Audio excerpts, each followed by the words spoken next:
Welcome back to Accounts of the Night Beast. This is our first episode, technically. The last one was a pilot, but we did a lot of the setup, which is normal with an episode during the last half of that session. So I'm just going to retrack where we are and kind of give us an understanding as to what is going to be happening and what's next. So the group assembled. They have their characters and their character backstories. We love to see it. And Captain Jazz has a fine crew.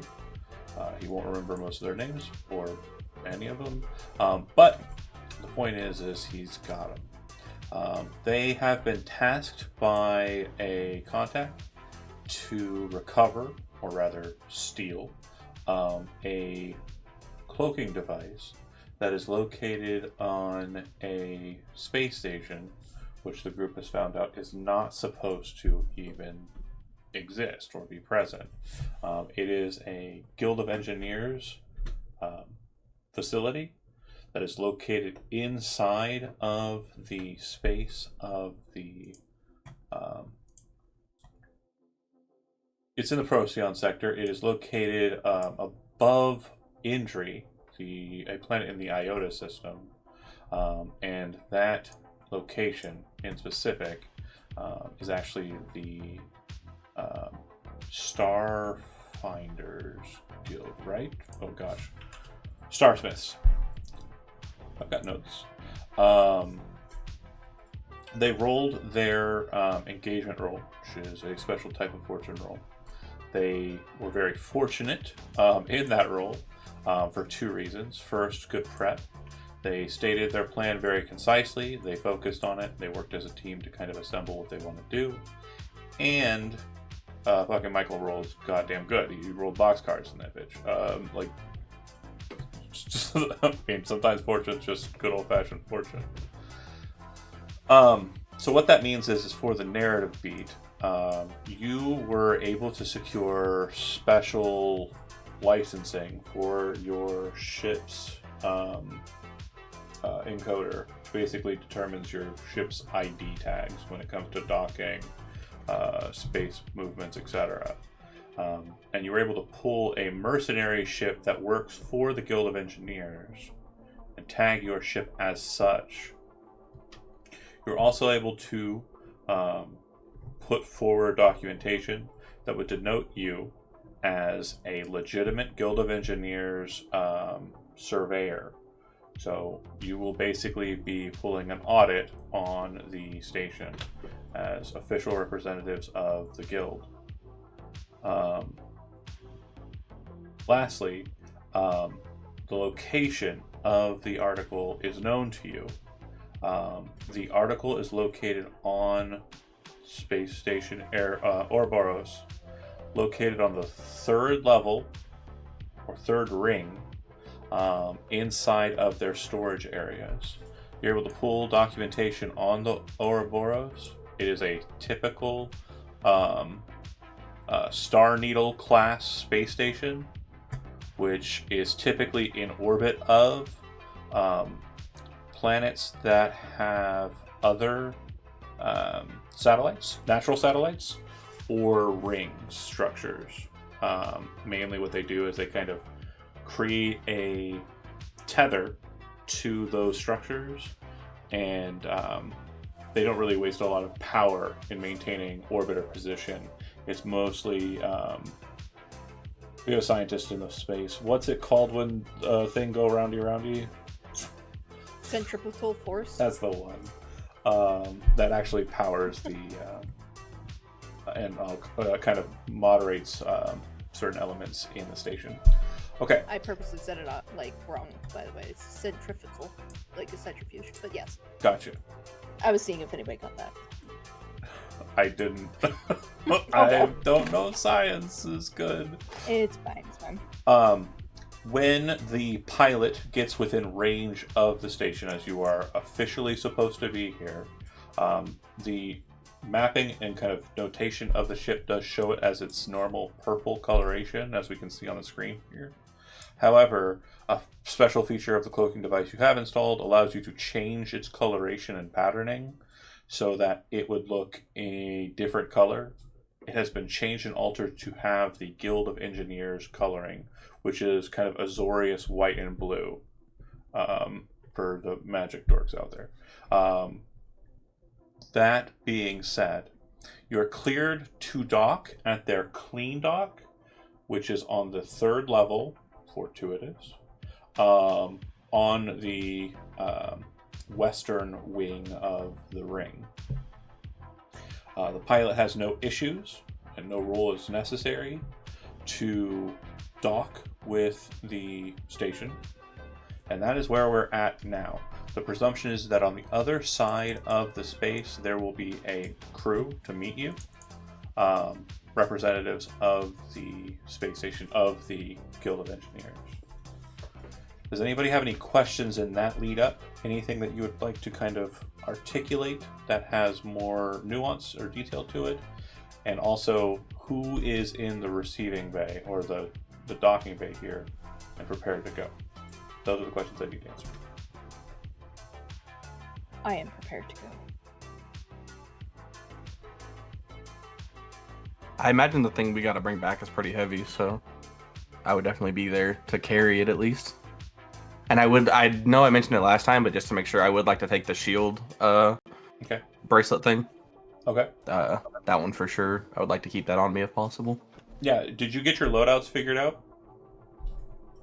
No, I just clicked on find martial arts and that. It's only 2 things, I think. So let's take a second to kind of make sure everybody's got their loadouts for this mission. Obviously, your mentality is you're connected right to the ship. You can just run back in and grab whatever you need. However, just to keep things kind of at a specific pace and moving forward, you aren't going to be carrying all that stuff with you all the time. And rather than waste time, you're on the ready. So you have your blaster or whatever you have.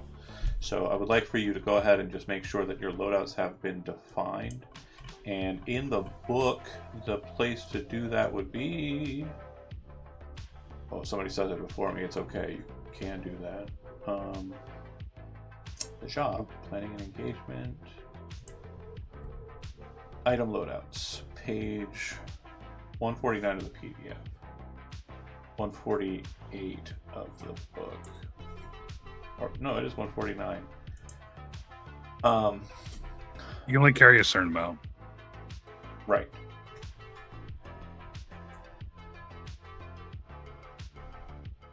And then gambits, you start with 1. Is there anything else that adds an additional gambit to your gambit pool before we get into it? Are you calling? Are you sorry? Are you including the one my +1? No. So it's 2 total in the gambit pool. Yes. Okay.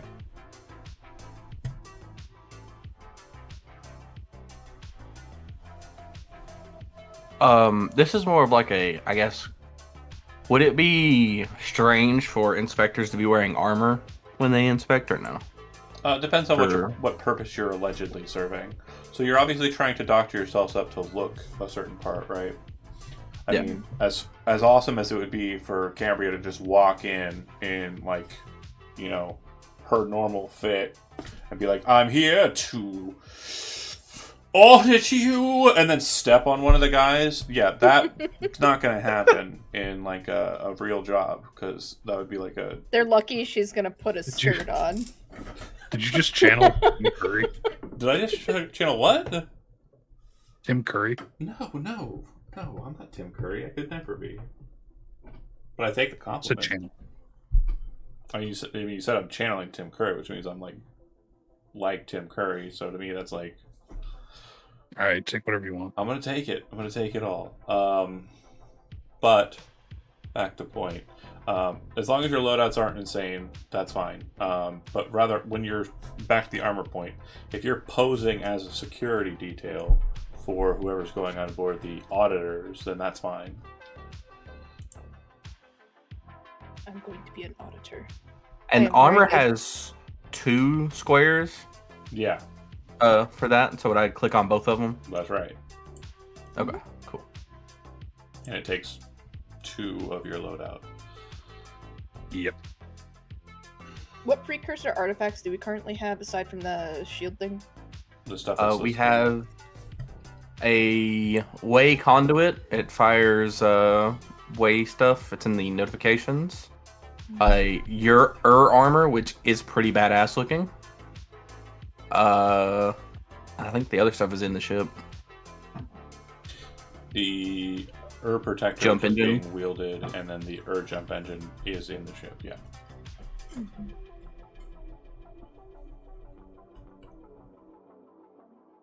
I'll pack the way conduit. Okay. We have aliases. Wait, what's the manufacturing process under my undetermined?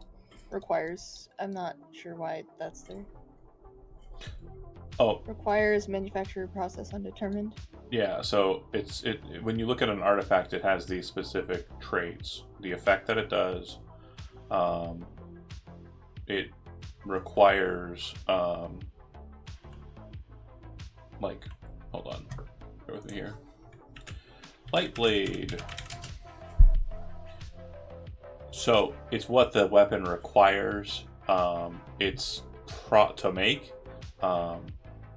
These cannot be remade. So the required manufacturing process undetermined just basically means that you cannot make another one. When you look at light blade, if you have a song cut focusing crystal, you can use it to make a light blade. Okay. And there's other items in the artifact section on page 271 that you can actually make on your own by using downtime. Make sense? Yeah. I think I will bring a repair tool just in case. Okay. What were you saying, John? Are we going onto the ship with an alias? Or were we... That's your call. You'll probably get asked your name. I got none. You also don't have to go on the ship. So far we have 2 volunteers. I know that we have a third person who kind of made it sound like they want to be holding a clipboard. But so far as to say, he is not volunteered onto the away team. Of course she's going. She's the captain. Not sure about that one, but Well, my whole loadout is just blasters. She has the clipboard. She does. She's I in do have. charge. Does that count against my loadout? No. Clipboards are free. I believe probably should stay on the ship in case we need to make a emergency exit. But Okay. on top of that, I Mm. think it'd be good that we all take a communicator of some kind so that we can talk back and forth about what's going on. Yeah, absolutely. I believe a communicator takes 1. And mentally, just so we have a kind of understanding, it is probably the case that a communicator isn't going to be like a hidden, not seen object. It's more of a like Star Trek, pull out, click, talk on it kind of deal, than a in your ear or headset type thing. Yeah, it'd be for like you guys get into trouble, you're heading back, something like that, we're split up, like give me a heads up. I can start things up or do something crazy, like just blast the freaking spaceship while docked. I'd say it would have texting capability, like text to speech or speech to text. So you can kind of go either type or talk or however. Okay, we can be boomers about it. Yeah, you got it all zoomed in real big. And you're just like, yeah. Say a incredibly personal thing over voice to text in front of a bunch of people. How is the obvious lies going on the spaceship, guys? How is it going? Oh, I was gonna say something about Scrotum Sagging because he said something about oldness, but thank you for not making it awkward, Michael. I appreciate you, and staying focused on the mission. Okay, so staying on board ship, I will let you know that while you are tethered to the station, you do have kind of an understanding of where everything's located on it, movement signatures and the like. But feel free to kind of peruse the map. You kind of have an understanding of what its layout is, but not specific details. So if you have any questions, Those are questions that you'll have to have somebody go check out. Not a question that I'm going to answer you directly if you have it. What you said that I'd be able to see like potential movement within the ship as well. from Yeah, where so I'm at? you should be able to see all the I- tokens that are present. Okay. I can kind of give heads up to people as we're going. 100%. Things going on board. Okay. And would I assume the ship would have ways of seeing all the way around it within space as well, right? Like Yeah. cameras and stuff around it. I mean, you would know that your ship probably the only thing that they can see is inside of your cargo space. Okay. Just to make sure no one ends up flying up behind us and Oh, sure. something's crazy's about to happen or whatever. Yeah, you got short range scanners on. Yeah. Okay. I can give everyone a heads up then. Cool. Yep, and then if anything massive shows up, like capital hegemonic ships or anything, like real threats, then your long range sensors would pick that up. They're not very stealthy. Oh yeah. Okay. So we have one on board. Celery, are you going on board as an auditor as well? Yes, but question: how big is this module? Yeah, so great question. The module is going to be somewhere in the ballpark of the same size as, like, you know those big ass box TVs from like the 60s? Like the wooden ones with like the... Projector? No, not a projector. Oh no, It's like one of those ones that was like... It was like a whole ass like case, right? Entertainment system. Yeah. It's like the big screen one of that. So it's going to be something they're that... heavy. Yeah, again, Rhino is massive, and there is no problem in my mind with him hefting the weight. It will definitely be on the higher end for him. However, if any of you have ever moved into a place and owned a couch at the same time, you would know that it is impossible for one man, no matter his bulk and strength, to carry a couch. Gotta have two to pivot. Gotta have one two man to can have all pivot. that power. Also, no, not one man. So Superman Had to could do do it. Oh, I'm so excited to see that movie. By the way, Fair. I thought it And was I'm seeing it amazing. Thursday. It's good. I'm seeing it Thursday too. Actually. It's really good. Let's go. Yo. Not sponsored. Just a cool movie. So, I hear. I'm very excited. that Sponsoring. said, Zellery, Cambria, Pete, Rhino. Rhino, you said you're in a uniform, like a armor, right? Yep. Okay. So I do know that this group has in their possession, it may be noted somewhere too, especially Kimmy's notes, but they have hegemonic spacesuits, like the armor that the hegemony wears. So you can just take one of those sets. I think they have 3 total, and suit up and look like a hegemonic security detail or security officer. We have 6. Thank you. 6, sorry. 3 was when we were playing Aliens. It was always 3 in the stop, so my brain kind of did a dumb. The ring station, the potential of alien encounters, and all this other stuff. It just, Okay, so does anybody else I want do to... have Go ahead. Yep, quick question. On the map, I'm checking it out right now. Do we know what this other ship is? Great question. So on the roll-up, you would see that there is another ship docked with the top ring. So you're moving towards the 3rd ring, which is towards the bottom, closer to the... When I say bottom, I mean in approximation to the asteroid. Okay? Yeah. They're on the top ring, so the 1st ring. And the ship in question does look like it is hegemonic nobility. If you do a quick scan on it, you would note that the name of it is the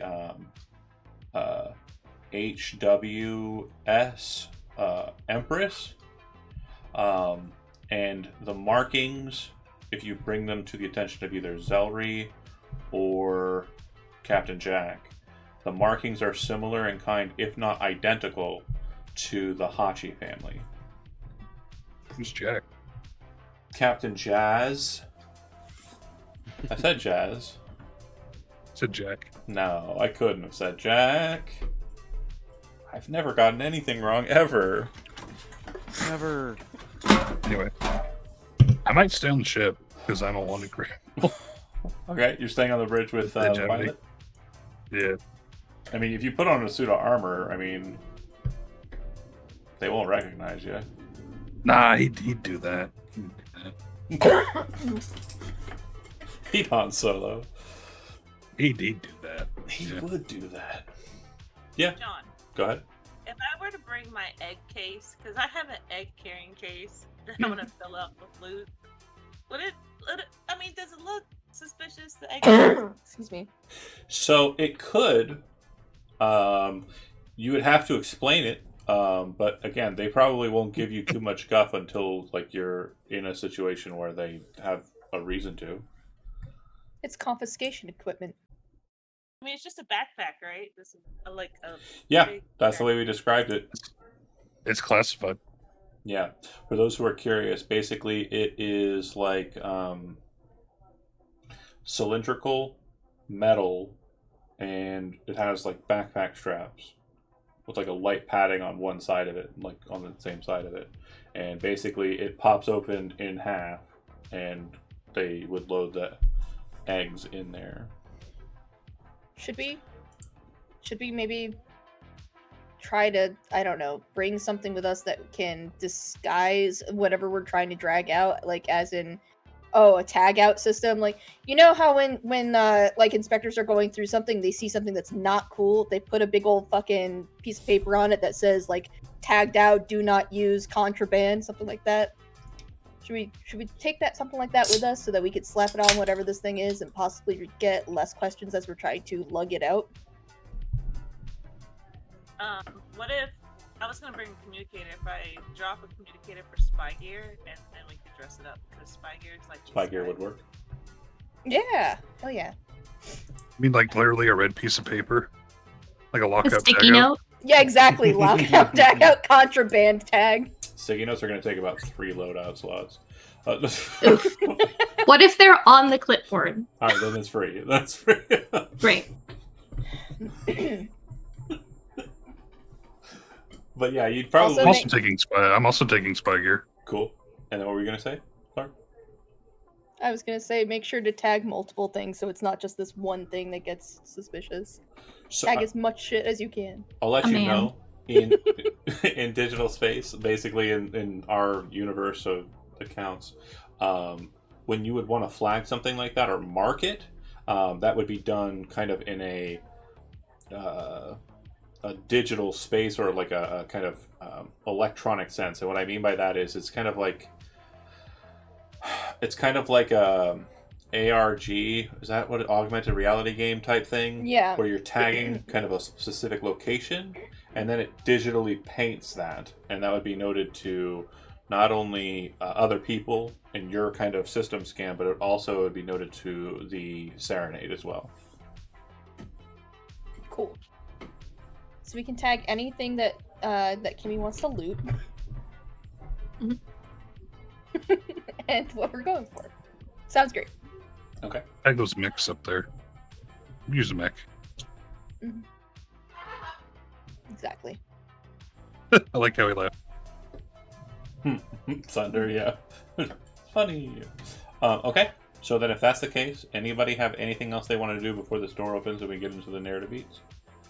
We are wearing the hegemonic suits that we have, right? That's So- what we're wearing. Some of you are going to be wearing the What are? armor, but the others probably shouldn't be wearing armor. So your spy kit would allow you to kind of put on uniforms that would be Guild of Engineers kind of style uniforms.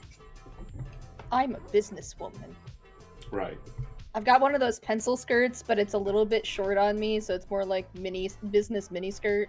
So just so we understand, the Guild of Engineers uniforms are very close in approximation or in line with what you can imagine as Star Trek, the original series. So you're probably wearing something like that.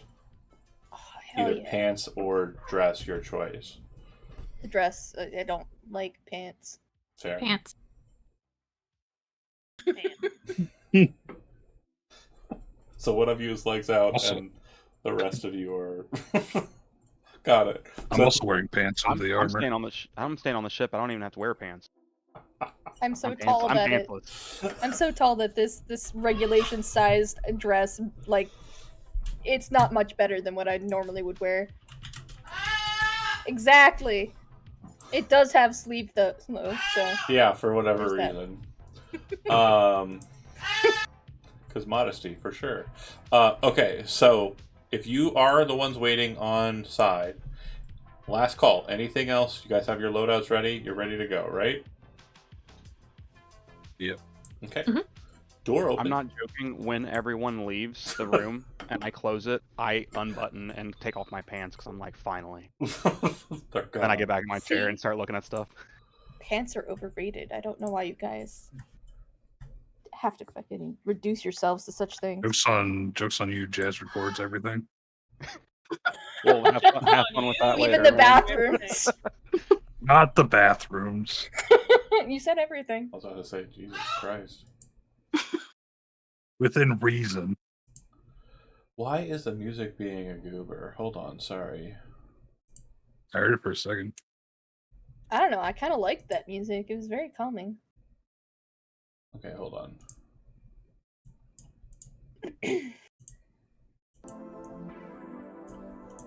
Yeah, we got sick synth stuff going on all night. Let's do it. So the door opens. That sounded like the beginning to Forever Young. When the door opens, I mean to say that your door opens. There is a blue shield space inside of, or in between your open door and their door. But soon after, their door opens. At this point, there are now 2 blue fields, and they seem to be connected in a way that makes them kind of almost like this very strange rectangle of blue space. Everyone is aware of what this is. The connections are never perfectly sealed, so the shields of both ships are basically oscillating in between, creating a null space. When you walk through, you will be entering into their ship, oxygen, atmosphere, and gravity, and a middle buffer line is going to kind of create a kind of a buffer for you when you're stepping over, so that you don't immediately get nauseous from the sudden change. Make sense? Sure. Who leads the way? Across the way, you would see inside of this small room a radiation symbol, kind of a clean symbol. There are 3 individuals in the space. One of them is seated at a console and appears to be the engineer operating the doors and everything else. Another, and that would be this one here. There is a hegemonic soldier, that would be this one here. And then there's a man standing before you in fine, very kind of noble looking attire, very regal looking kind of high fashion. When I say a man, I mean actually a Jameson, who are the blue-skinned individuals with 4 limbs, very Vidalkin-esque for the magic fans. And when you kind of enter into the ship, he says, "Greetings, very short notice on this audit, but we are happy to receive you."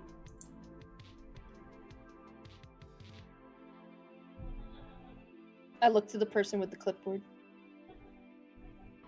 I'm gonna stick my chin up a little bit because like they're really tall and I'm really short. Mm-hmm. And then I'll just be like, let's not waste time. Of course. You're welcome to attend anywhere you wish. I would very much like to ensure that the matters that are being audited here are simply regulatory. You understand. Our position is different than most, so I hope that you give certain leeway in that regard. Of course. He nods his head. He'll step out of the clean room, and he'll make his way south. When he gets to that, again, you don't have to move your tokens and chase me, that's totally fine. But when he gets to that door and opens it, inside you would see that this room is another kind of docking bay structure, larger than the one you were in, obviously, with 4 doors. These appear to be shuttle-sized or fighter-sized shuttle spaces. One is occupied with what appears to be like a car or a troop kind of movement shuttle. And looks like repair devices for said shuttles. Another thing you'll note is that there does appear to be a very strange kind of bluish gray dirt on a lot of stuff. It seems that they keep the space relatively clean, but it seems that for whatever reason, this kind of bluish gray trace is kind of everywhere present inside of this docking bay. He'll gesture. These docking bays are utilized for transportation to and from the asteroid. We are currently recovering raw materials for the guild. And as you are undoubtedly aware, that is being done because the Starsmiths are not interested in the material, but we are gravely so. So, anything in particular in this space that you want to know more about? I'm going to kind of wipe my fingers through the dust on one of the arms in the area, like the robotic arm, and just kind of look at him and raise up my brow and say, from the meteor. Correct. Yes. Are we yet aware of the composition of this meteor as to what you're bringing in? Oh, I apologize. I assumed that the auditors would have been notified clearly as to what is being extracted here. The material in question is urite, a very rare material. Good. It's good that you gave us the correct answer. I get audited at laboratories all the time. They ask stupid questions like that, and you are expected to respond. Yeah, so he seems to know the drill.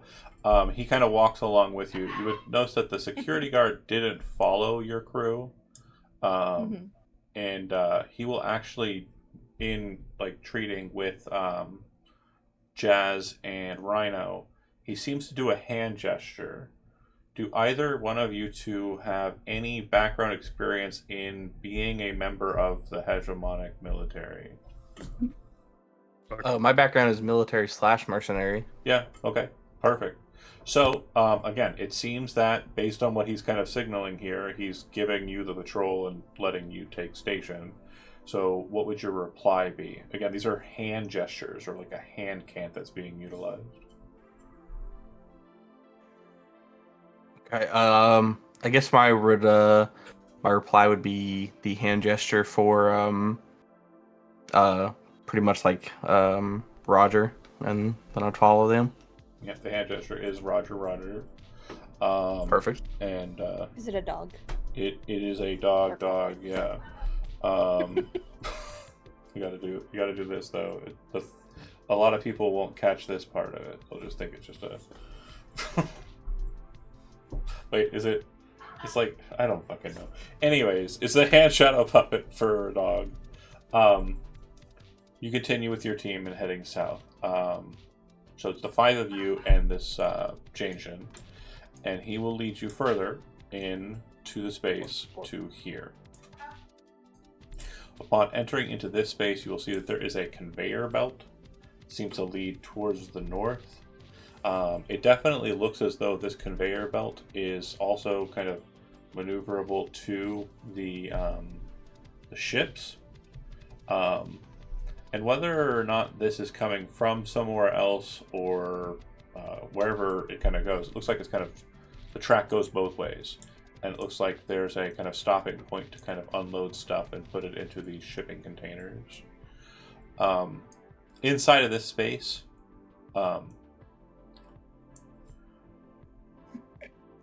you would note that this is apparently where your item is located.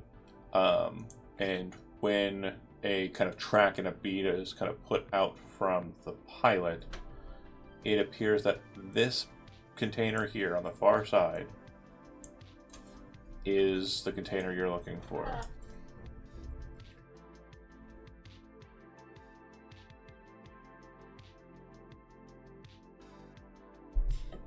So once you enter into this space, he says we have materials and items requested to be moved by individuals loyal to the guild or individuals hiring for the guild.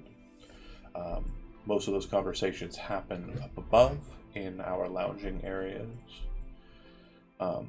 as you are here to audit the processes, it's probably not a situation where we will be engaging too much with the upper levels. However, if you wish to have a drink or a bite to eat, I don't know how long your travel was. And he seems to kind of let that hang there for a second. I would prefer to make proper inspections of all your carriers to make sure they have the proper labeling. You're welcome to it. I will remain here with you. There is an individual inside the next room who can assist if you need it. And when he kind of steps up against the wall and kind of backs away from you, you see both sets of his hands kind of come up and do kind of like a steeple finger thing as he kind of seemingly just kind of meditates there.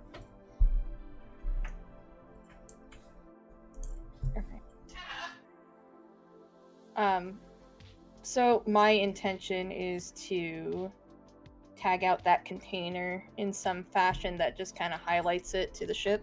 Are you rushing straight to it, or are you kind of... No, I would go through and look at each one in session, and in succession, I should say.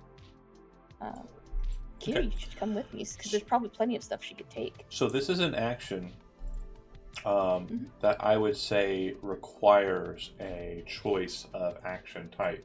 And again, as stated in the this is probably the first time you're rolling an actual dice for this game, but you get to choose how you're doing it. So the main thing is that you are trying to market without being detected. So whatever you feel is a good action to use, choose it, and we'll go through it.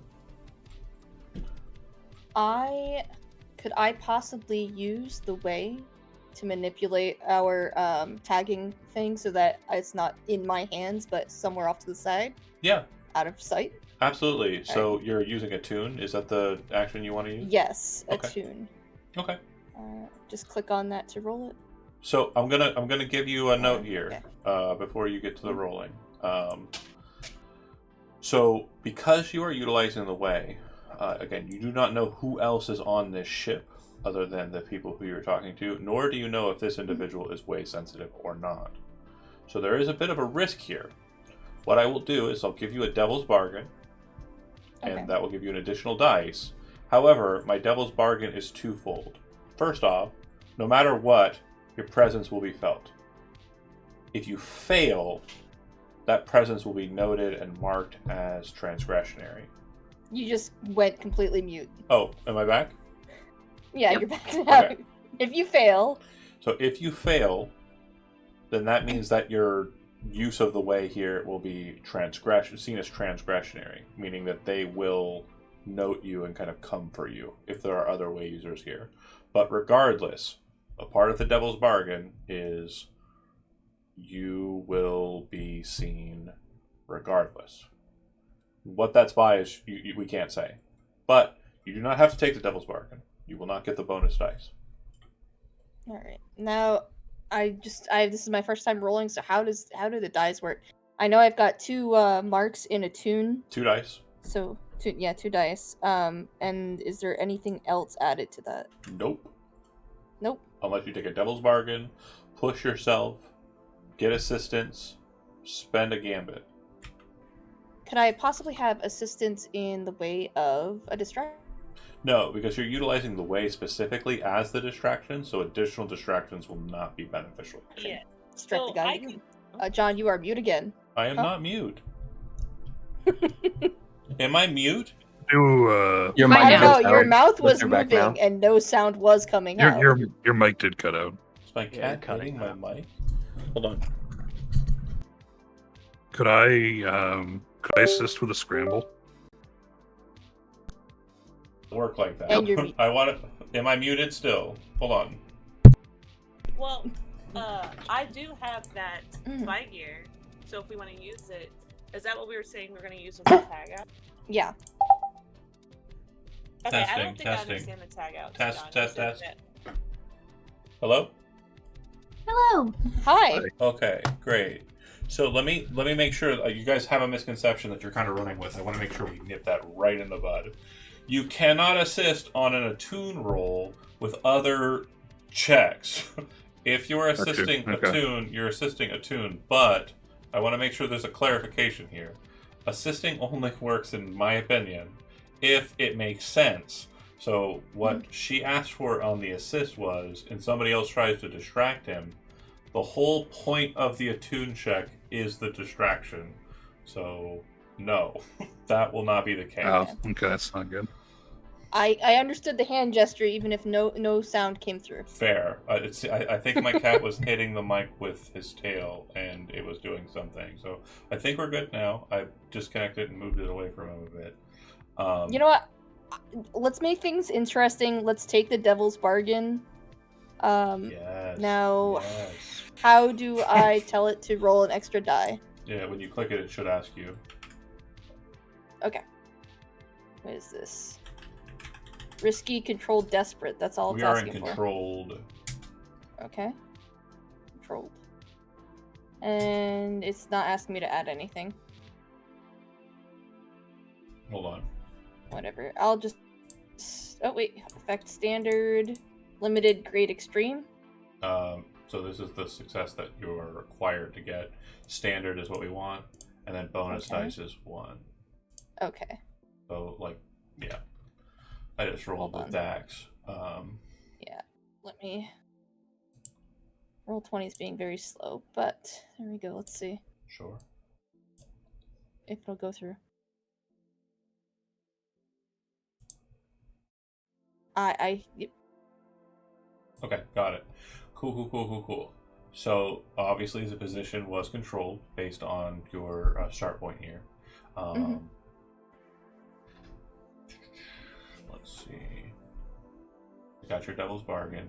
And then for the action roll, we are looking for on controlled, we are looking for a 6 to say you do it.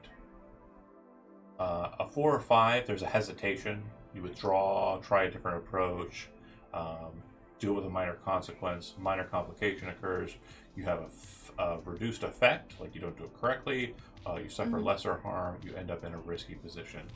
I am going to say that since I get to choose the consequence here, I'm going to say that it causes him, just the way that it ends up happening, there's this strange moment where you notice, like, he kind of, like, becomes a bit confused by the situation. And as you're done marking it, you complete the task, you would notice that he seems to be more alert. Your position moves from a controlled position to a risky position. Okay. I'm gonna walk straight up to him and in a very kind of commanding aura be like, what is your function here? Okay. I'm just gonna start auditing him now. He would say, I am the taskmaster for the sublevels. I ensure that all workers operationally understand what their processes are, and I also assist in planning the excavation locations. All right. And I'm not gonna get into too much detail, but I just want to kind of put pressure on for like how an auditor kind of keys in on somebody and starts asking them every ins and out of their job. And what I'll say is kind of just as an emotional kind of response, like kind of understanding the... And I cannot hear you. Why is this happening? I think it's just Discord lagging your voice. That's so weird. So, let me start again. What, on a human level, or kind of just like an interpersonal level, what you are understanding is he seems to be on the spectrum. Like, it doesn't seem like he's kind of getting the fact that you're trying to be intimidating. It's more like he's just kind of telling you exactly what you're asking for and is 100% like compliant. Like, there is no fear or panic in his eyes or in his person. Oh, he's Okay. Okay. Meanwhile, Security Boys and Zelry and Pete, is there anything that you folks are wanting to do? Well, that's going, because that's not something that happens immediate. That is a process. Because she was in the room next to us, right? Yeah, so you can be in whichever rooms. They kind of, the door opens and kind of stays open for a while, so you can kind of maneuver between two. So I guess we're supposed to be looking through these boxes. So is there anything interesting in any of these boxes in this corner? So you're not allowed to open the boxes because they are sealed. However, you are given, if asked, a manifest, and it kind of tells you what is kind of being held here. The majority of the contents of the large boxes appear to be listed as a series of different parts that have to do with space travel, obviously. But none of it really stands out as like really prudent or interesting to you. There is a cube box kind of on the top here, and it seems to denote a core is held within. Which, for those who aren't familiar, cores are basically like mechanical objects that have a sentience in them. They are installed in robots or computers, and they kind of create an AI-like entity. The other boxes that are noteworthy, there's only two others. One appears to be listed as salvage from Parias, and then the other one says This is Died. going well. John, We only heard Franz hold on. at the end.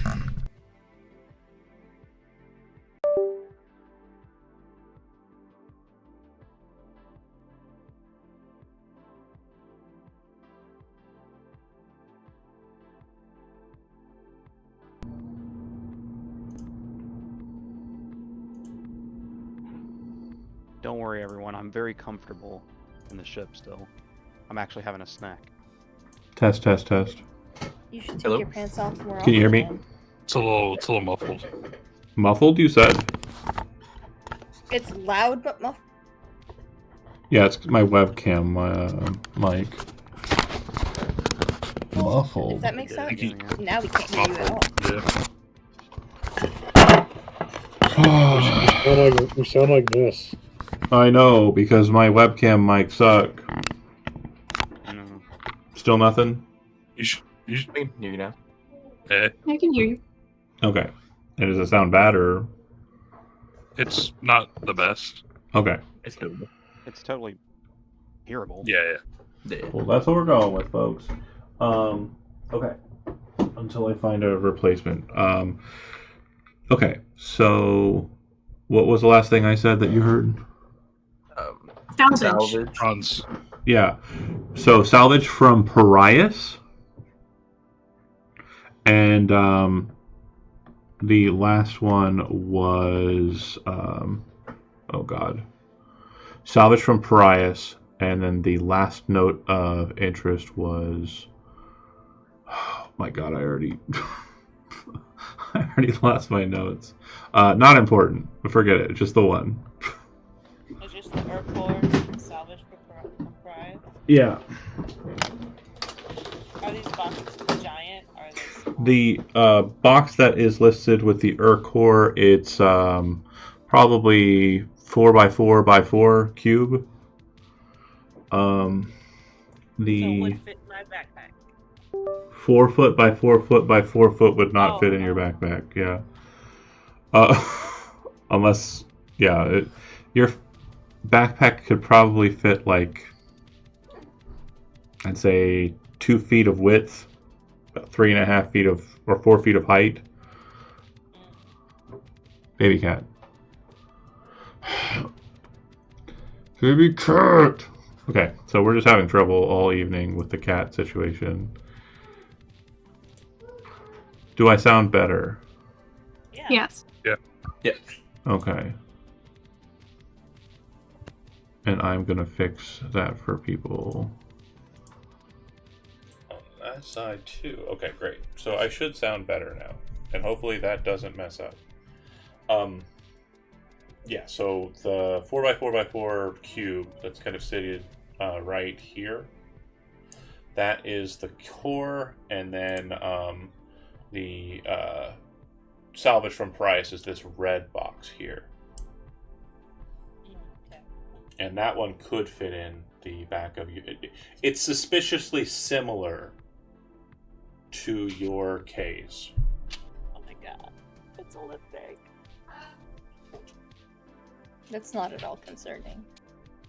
While they're like doing all the inspecting of the boxes, Rhino's just gonna go around knocking on the walls, and if the guy looks at him, he's like, "Yep, sturdy." Okay.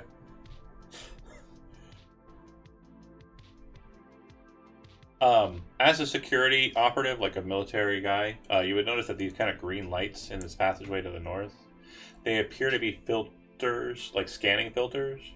So if like any kind of biological material were to get past these lights, it would probably activate like a scan lock. You're pretty sure you could kind of walk through there, but your assumption is that stuff that's moved from planet side into the kind of center of the station is probably going to be like double and triple checked before it's allowed through.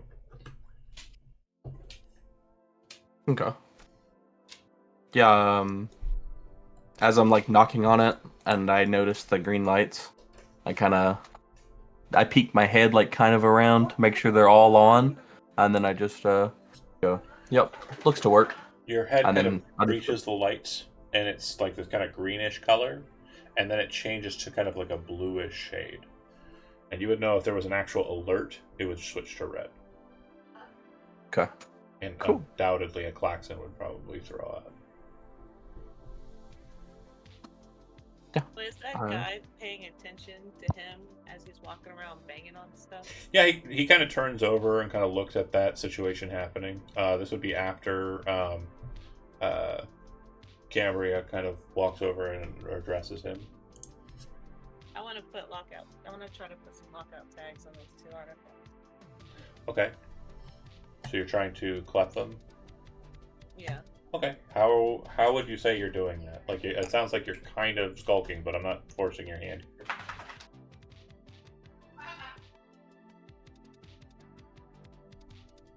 Which action do you want to take to do it? Is this weird? I kind of want to take the study action because I'm studying these cases around here and trying to. Okay. Because I see it as an auditor. When you audit things, you need to come in. You need, like she was saying, you got to Sure. read the labels and making sure that everything checks with the You're manifest. paying attention for that moment, that kind of break in the situation. You have your backpack, and you're studying. So what I would say is depending on what you roll, is how I'm going to kind of describe that. You're going for the salvage first, or are you going for the Urquhart first? Johnny broke up. Oh, what is happening? Restart Discord, my guy. Sure. Okay, let's do that. Am I coming in fine for people watching at home?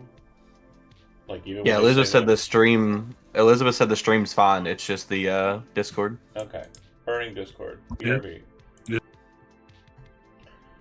Oh my god, finally. I don't have to listen to their bullshit. Oh, so great. Fucking lame asses. Am I right, you guys? What a bunch of doo-doo heads. Discord's loading back up. If you can hear me, Brett. I don't know. You might just be smiling because you're adorable. Am I back? I am not. Am I back? There you are. Okay, great. I wasn't talking about you at all or disparaging you to the stream. Never. You're saying all sorts of things. I thought Brent was heard it. listening because he smiled like right at the time I was like saying something. But then I was like, no, he's probably just smiling. That is very Brent coded to be happy or whatever. Fuck. Okay, so Ew. study. How much of that did you get on why I'm saying that's cool? I caught none of it. Perfect. Let's go ahead and do it from scratch. You get it twice, folks at home. Aren't you lucky? So studying, you're studying for kind of like paying attention to the timing, waiting for that kind of momentary distraction. You're kind of focused on the items in question. I asked which of those two do you want to focus on first, the Urquhart or the salvage from Brios? Oh, the salvage from pariahs could Okay. not overbuy it. So, like I said before, obviously, it is a very similar looking container. And go ahead and make your study roll. And your success will kind of determine how we narratively describe what happens. What's the position? The position is now risky. So, we are in a Okay. risky position because of Lark's shenanigan. Beck? Listen, I don't know how to play this game. It's okay. You're doing great, though. What was the question there, Kimmy? Beck? So this is going to be a. I want. I mean, you're just taking a thing standard. Are you sure? Not limited? Yeah, just standard. Limited. Yeah, it's kind of doing just the one thing. Yep. Limited? And then no bonus dice. I'm not giving out any. But I'll give you an assist from either Rhino or from Cambria. Again, you don't have to do anything, you two, besides take a stress. So, which one of you two wants to be the assister? I can't since I'm talking to the guy. Yeah, that works. So go ahead and gain a stress there, Brent. But am I doing standard or limited? 'Cause we Stand talked- or limited. Did I cut out again? Okay. No, it's just Okay. I wasn't sure. Okay. So I get one bonus dice. One bonus dice from the assist. If you want to push, you can add another one, and then you can No. spend the gambit if you want. I'll leave it. Okay. All right. So, in this, you do it. There is a consequence. So you either are going to suffer harm, complication will occur, or you have a reduced effect, or you end up in a desperate situation. Okay. So, I'm going to say that once you kind of look down at the container, what you'll notice is that the containers are identical. They are both the same. So you cannot fit your or their container in your container, right? It's like if you have two exactly identical luggages, you can't put one in the other without a lot of effort. Anyway, so you decide that you're just going to take the backpack portion off of yours, slap it onto that one, and take it. Okay? In the spirit of the moment, you do it. However, we are switching any instances regarding that backpack to a desperate situation. And the reason why that's the case is you did not take off the markings. It is very much clearly identified as something that's on their manifest. The item you're leaving behind, the empty container, is not. I have the spy gear. Can I just slap No. on some? Absolutely not. Oh, okay. You know that would take time, and the desperate portion of this, the reason why that is a success plus a problem, is because you don't have the time to do that. Okay. Rhino's knocking, tapping, and saying, "Oh yeah, that's pretty good," is not really enough of a distraction for you to whip out the old, the razor blade to pull the stamp off, device to unplug the seal and all. Yeah, you don't have all that. Okay, so you do that. Jazz, you see that.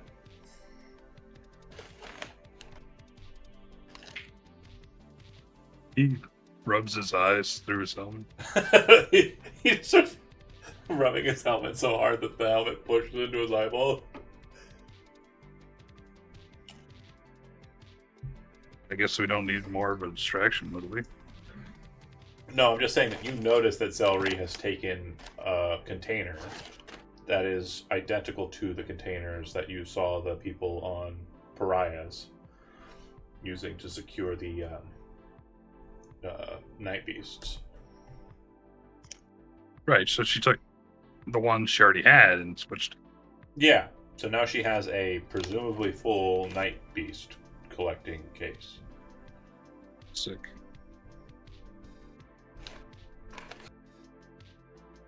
Okay. Look, we got good money for the last one. Okay. He's not trying to be found out, so he's just being stoic. It's Besides easy. the rubbing is It's easy to have a poker face when you're inside of a masked helmet.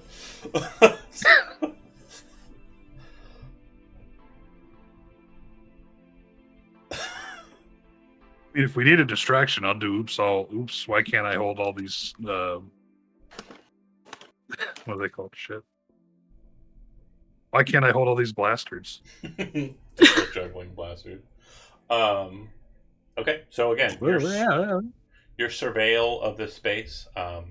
Pete, do you have anything that you want to kind of check out? Again, the notable objects are the one that have been marked, and the cube, and obviously the case that just got swapped.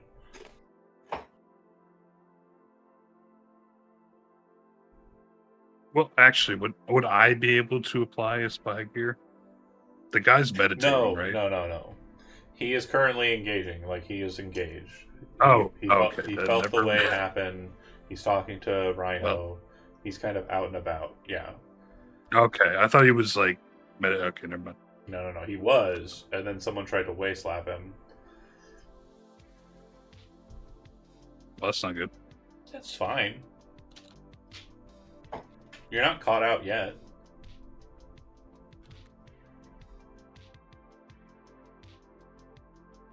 So, is there anything that you want to do, Pete, in the space here?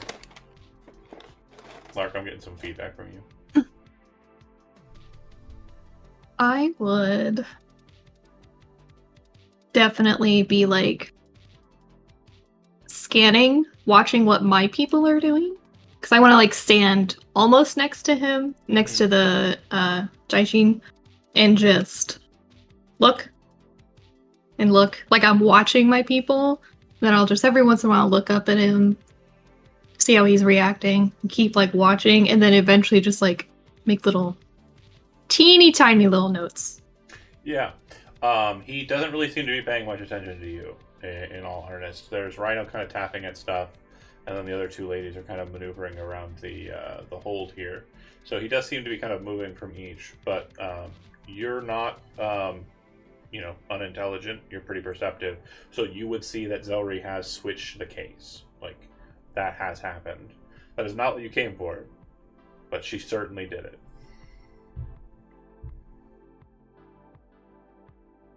Nice. Okay. He says, if I'll you're put done... one tally mark for one theft. If we're done here, whenever you're ready to move on, if you have any questions for the operator here in the holding bay, you're free to ask him whatever you'd like. Otherwise, we can make our way towards the elevators. Is he sitting by a computer? The operator? Yeah, this guy. Yeah. I'm gonna walk on over to him. Okay. He kind of looks up at you, and he's wearing the kind of standard Guild of Engineers kind of engineer suit. Kind of like a high... It almost looks like the helmet is shaped like a chef's hat. And then it's kind of got the eye visor on the top and the breathing apparatus. He kind of looks up at you, and then kind of looks back to his work. And you can see that it looks like he has the manifest of the storage space. It looks like there are a total of 4 shuttles connected to kind of his connection here. One is marked red, and that would be what you presume is the shuttle that's back in that holding space. And then 3 are green. And you can see that they have these small little kind of almost like life bars that are kind of filling up pretty slowly. You only see like 1 or 2 ticks across the other 3 ships in this time span. And looking at it, it appears that this is the notation that the weight on the shuttles has increased. It seems that they are filling the shuttles with the Urite ore and then bringing it back up onto station.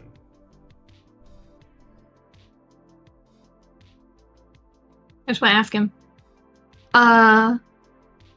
So what do you do? Do you just watch other people do their job? No, absolutely not. I also make sure that the doors are opened when they arrive back. I also make sure that groups are able to work together on specifically targeting veins. And he kind of very quickly kind of moves his hand. You see a screen change to kind of almost a bird's eye view of what appears to be the asteroid's surface. It then kind of flares out and kind of shows a bit of the interior. You would see that there are designated markers for the shuttles, and then designated markers for the crew not too far from the shuttles. And it looks like they're all kind of operating on this, what on the screen looks like kind of like a white line. And you would say that this is the primary thing that we've been working on for the past cycle. And I make sure that everybody's coordinated and in the know. Also, if anybody requires immediate extraction, I'm the shuttle operator who will head down there and pick them up. So you fly the shuttles? I do sometimes head down to the planet myself, or the planetoid myself. More often than not, though, my position is up here. I've proven myself to be the most attentive. And you'll notice that as he's talking to you, his head never fully turns to face you. It's almost like he's got one eye on the monitors while he's talking to you. Well, I'm certainly glad that the most attentive engineer here is strictly at a post to stay in his seat and open doors and push buttons. I'm gonna write stuff down and I'm gonna walk away. Yeah, it doesn't even seem like he...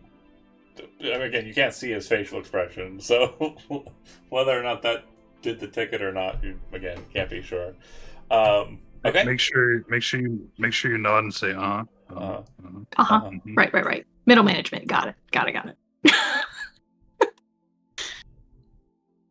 Then I more or less wanted to like just skim what kind of tech that they have for their monitoring, see if I'm familiar with it at all. Seems relatively newer stuff. Hegemonic kind of broad, like standard. They've got the, I believe it's HACARS, HCARS, is like the operating system that the Hegemony uses. And it appears to be, pretty new stuff. Like, if you went into an office and they bought a bunch of those, like, brand new, simple, like, Dell computers for their team, that's effectively the real-life equivalent to what you're seeing here on their screen. Everybody's got an iPad. Yeah, and you'd notice that there does appear to be a Teams logo in the bottom corner. Terrible. It's Hegemony. They're the most evil. And Teams is still a thing, huh? And Teams is apparently it is passed through the destruction events of Earth. That's the real war here. Ew. I'm gonna note that. Plus Teams. I'm gonna hack Teams. their system and install Slack on all their systems. No, I'm gonna Throw the hack install roll. LimeWire on all their shit. Oh damn! Oh wow. I can't wait to get Hack the the planet. coolest beats. Okay, but this guy also said that if there's a shuttle request from the surface of the meteor, Mhm. that he personally gets in a shuttle and goes out. Yeah. Which means Every that once if- in a while. Every once in a while. But if we can figure out how to mimic one of those like requests, we can get him out of that fucking room when we need to. Yeah. Anyway, just a thought.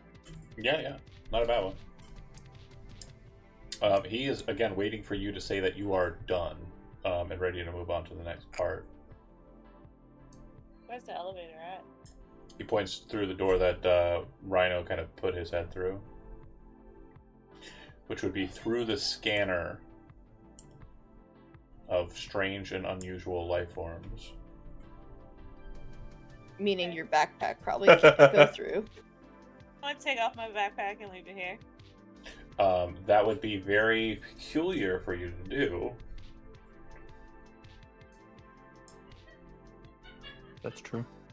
However, if you have an excuse you want to try and throw into mix as to why that's happening just as you're passing through that, or if you have an excuse to get you out of going that way in its entirety. You don't want to be lugging it around the whole space station, do you? I mean, it's just containing our lunch anyway. What's that, Zelry? You got a cough? You should go back to the ship. If my captain commands me. Who's The ancient's like, oh! What's happening? Is this hegemonic takeover? The guild has been compromised. No, so if there's a valid excuse that you want to try and utilize here to back out or stay in the hold or what have you, I just need to hear what your thoughts So you're on not- it are. Otherwise, I'm forcing you through the line, and we're gonna have fun. So you're not done yet. Yeah, you can stay behind, and nobody checked the northern portion, so perhaps you could go up there, around the other side. Oh no. The other base? That's not. No, the northern side does not have bays. Or whatever the hell that is. I don't know. It looked almost the same. What did you ping? Go ahead and do it again. I didn't ping anything. I was just talking about like this area up here. Yeah. Like Nope. if we went left instead of right. I don't know Yeah. what that is. Oh, if you want to say Can you want to I- go assess the western side. Fabrication base? Sure. Should Not Should- quite. Tainer like conceal the egg enough? No. No. Yeah, no. It will definitely be called out on Good. censor. Could I put my hand on the 4-arm man and say, "Sir, are you conducting the audit, or are we?"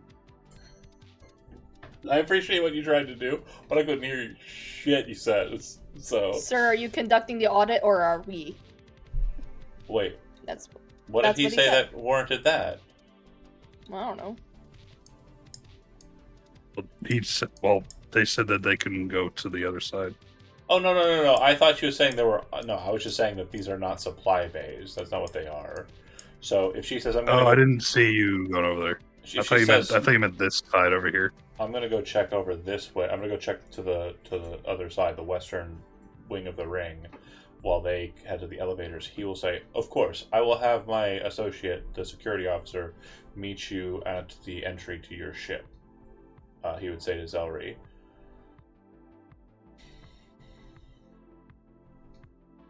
And then, do you Sure. still put out the? Are we Okay. conducting the audit? No. Okay. No. I misunderstood. I thought we I were. also misunderstood where you were coming from there. Yeah, no, I was saying to Lark, not Cambria, that these are not storage. None of this stuff up here is storage. But if that's the Oh case, yeah, already. guys. Don't forget that we have illicit drugs that we can plant if we need to make an excuse for something. Did you put illicit drugs on your loadouts? Yeah. I do. I think all of us did. We were talking I got about that drugs. last time. What was the I drug? did not bring my illicit drugs. What was the drug that we were talking about? Wait, we have rock Probably candy. cocaine. Sharpie, I have Super- rock super candy. meth. It is sharp. Sharpie. I'm just checking to see if there's any biological agents in Sharpie marker. Oh. Oh, that's right. The Sharpies. It's like a roo.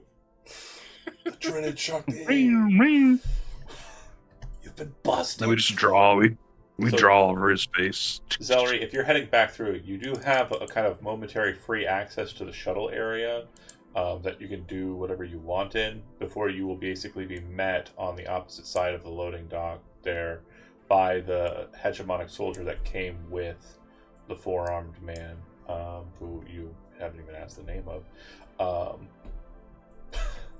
It's fine, he didn't ask your names. No. He's probably got a badge or something, right? Sure. It's Some actually kind of Thane Black. identification. If he doesn't, then we're writing him up for that. It's written in Janeshin. That's It's fine. actually So annoying. Terash. No. Terash is. No. It's actually Thane Black. No. If I was gonna do an intro kind of like random this character's here, it'd be Dax, because that would be easy to just get I rid know. of. Yeah, I Um, don't fuck with it. the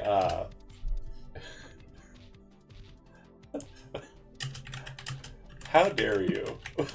I know Terash was like super crazy. He was not of a Janshin though. No, I know.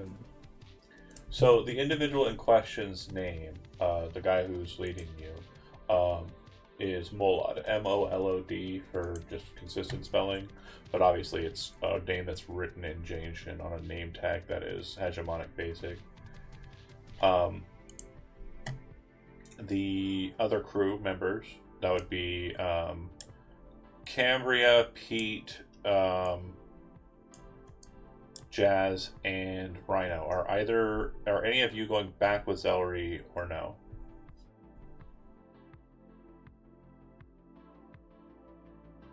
I gotta commit to this audit. I've got a clipboard. Right, 100%.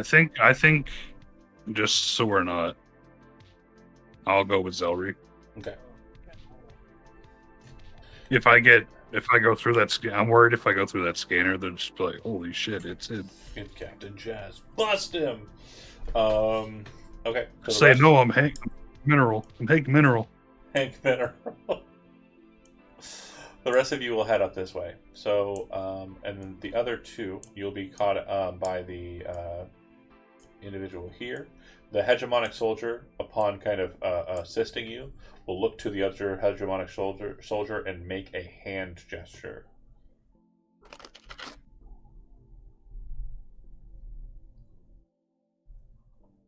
To Jazz. Oh, we're screwed. Do the dog back at him. Okay, so how do you wish to? Again, you've seen movements, you've seen hand gestures. What action do you think would be best, kind of helpful here for you to kind of get past this moment? Oh, okay.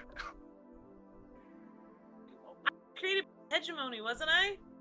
Yeah, you were. Do I recognize him? The hand You gesture? do, but that doesn't help Jazz. Well, I'm a spacer. Yeah, but Heritage. you're not a soldier or military background, so.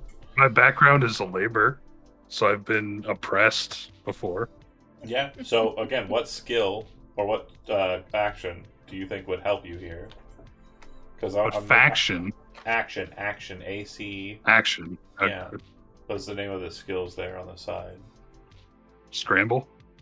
Yeah. Or no, sway. Sway's good. Yeah, go ahead and make a sway roll. So, I am, of course, in a position here to give you a devil's bargain. Actually, I'm gonna do scram. Okay. So I am, of course, kind of tempted to give you a devil's bargain here. So the devil's bargain is simple. You're going to make a gesture. It is going to float past. So that means that moving forward, you're going to be kind of noted as someone of kind of a potentially lower rank, which means you'll basically be demeaned from here on out by any hegemonic soldiers. If you fail. But if you succeed, then you succeed. But yeah, I'm giving you a dice, but I'm letting you know that if you fail, the bargain here is I'm going to treat you terribly. John just wants. If I lose the scram. Yeah, if you take my bargain and you fail, I'm going to treat you more poorly I'll take it. than I would have had you just failed. Yeah, I'll take it. Okay. So the negative repercussions will be multiplied, is what I'm saying here. Yeah, okay. Alright. So you get +1 dice, and you're making a sway roll. What's my position? Your position is currently risky. We're not currently dealing with the case in specific. Do I just effect Standard will standard? be, this is actually going to be, it should be limited, standard, what are the other two? Great extreme. Yeah, so the effect here is going to be limited. Alright.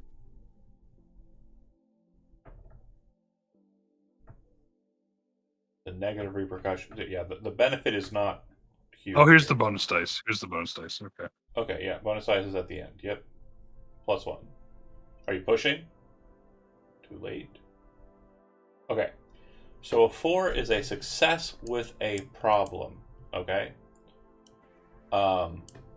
So what happens here? Complication will occur. What if I do a flashback to when I remember seeing that 4? You know what? I'll flashback to earlier in this episode when Rhino did the hand gesture that you probably wanted to throw up. Go ahead and roll a d6. If you get a 6, I will say that flashback is a perfect remembering of how that went. Otherwise, it is a little off. All right. No. You did not roll a 6, folks. That being said, the situation is as follows. He makes a hand gesture. You're pretty sure that he gave a command, but you don't know what it is. So you give a very limited okay gesture, and you do it to the best of your ability. It seems fine, but then you see him kind of like move towards Zelry and pull the backpack off of her. The soldier does that. Do you resist in any way, Zelry? No. Okay. And then he personally goes into this space, speaks to this engineer, and after a very short transaction, he is handed this, and he sets it over on this case near your ship. He walks back over to you, nods to Zelry, gestures into the space to Jazz, and then he will lead you to the north side. Zelry, you are able to pick up on everything that's going on there, so let me explain the hand gestures and what happened there. He said the contraband removal will have to remain here at the door, and then the second thing that he gestured for is with you. You will remain here. Oh. And Jazz just said, okay, is what his hand gesture was. So you knew the backpack was coming off of you regardless, and he put it into the quarantine zone area, and then he gestured for Jazz to remain here with it. Okay. I'll turn and say, well, they're not close by me, right? So I can. You need to stay here. Yeah. He moves on ahead. So there's a whispering moment. Yeah. Okay. You need to stay here. You walk in, and I do the dog, Mm-hmm. and then I go. Roger. Yeah. The So dog's name is Roger. the engineer doesn't even notice that you're kind of in the space after a fashion. It seems like he's doing something with a secure case, and then you'd see that the backpack is sealed inside of this kind of area here. Directly above it, you would see that there is a very strange looking camera structure that also looks like it has a kind of high grade anti-biological laser attached to it. So if push comes to shove, it'll probably like be able to track you and shoot at you and kind of like cleave you in half or like slash you apart and the like. And hey, what a great segue. As you walk into the area where the elevator is, you'll notice that there is one of these in all four corners of this space.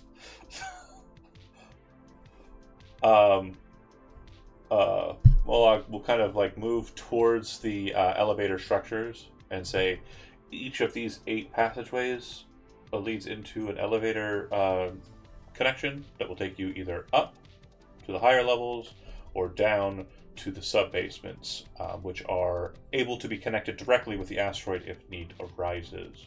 To the left, we can head that way, but that leads right back to where we began. To the right, I highly suggest we do not enter into this space, as this leads to the forge, and we do not have protective gear for you and your company to deal with the temperatures located on this wing of the facility. However, he pulls up a screen, pops it open, and you can see into the space, and it looks as though the Urite is being kind of superheated and kind of fused into these hegemonic kind of bricks of 2 varying sizes, very large and kind of smaller, and it seems that passageway is kind of coming from the south and moving towards the north, and it looks like these individuals at the top are kind of controlling that process, and you'd have cameras throughout the space to be able to watch them.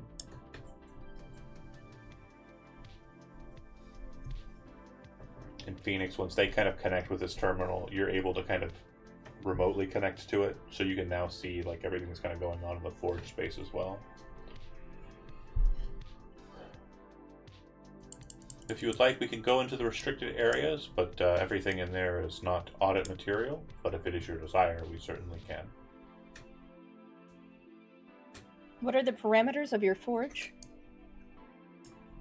The forge is dedicated to processing urite ore into urite ingots of varying size. No, parameters being like heat and temperature, like temperature, Oh, yeah. time, pressure, all In that that shit, process, but he tells you all that shit. It is very, very hot. If you were to go in there, you would probably die of exposure.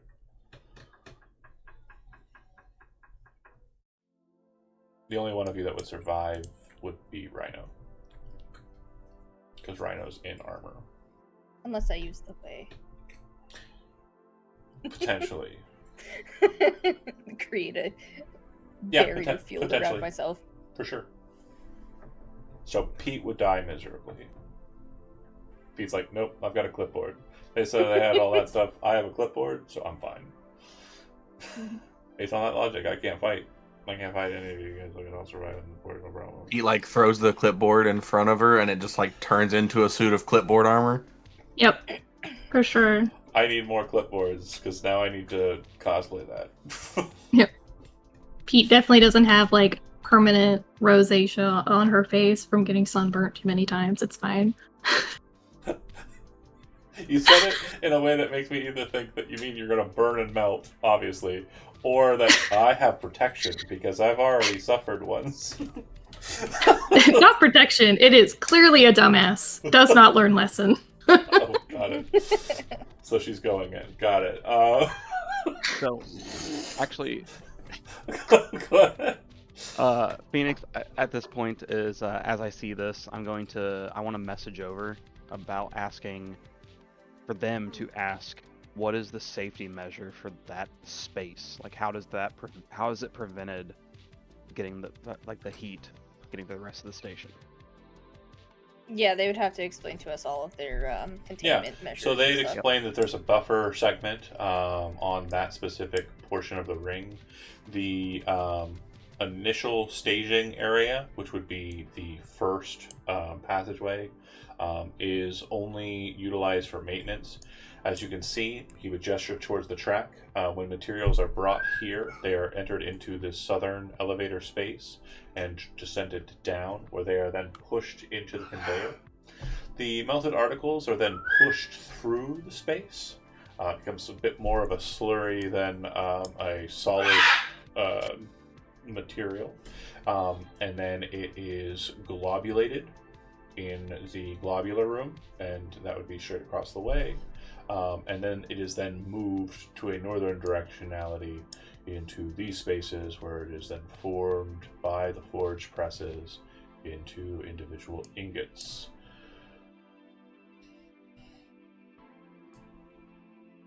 And if I'm gonna make a we note on my possibly clipboard.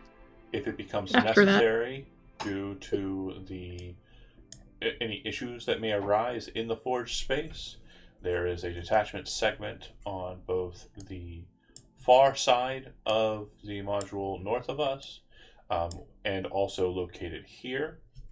They can be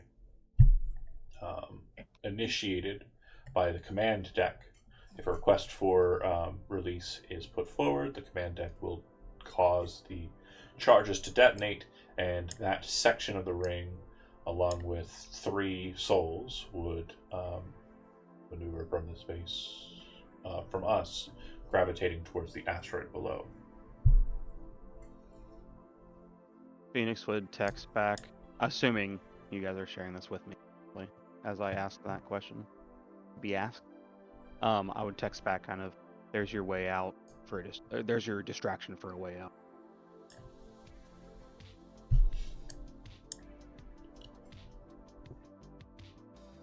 Okay. So he says, again, if you wish to enter into the restricted area, you may, but it is restricted by the hegemonic soldiers. So I can allow you access, but they will probably request more information once we enter into the space from you, the auditors, as it would be regular for you to enter into a restricted space such as this. But if you feel it is necessary.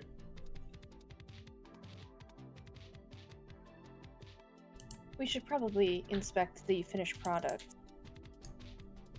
Oh, of course. Well, that is inside of the space to the south. We can go and head back into the storage space, and I can open up a couple of the cases for you.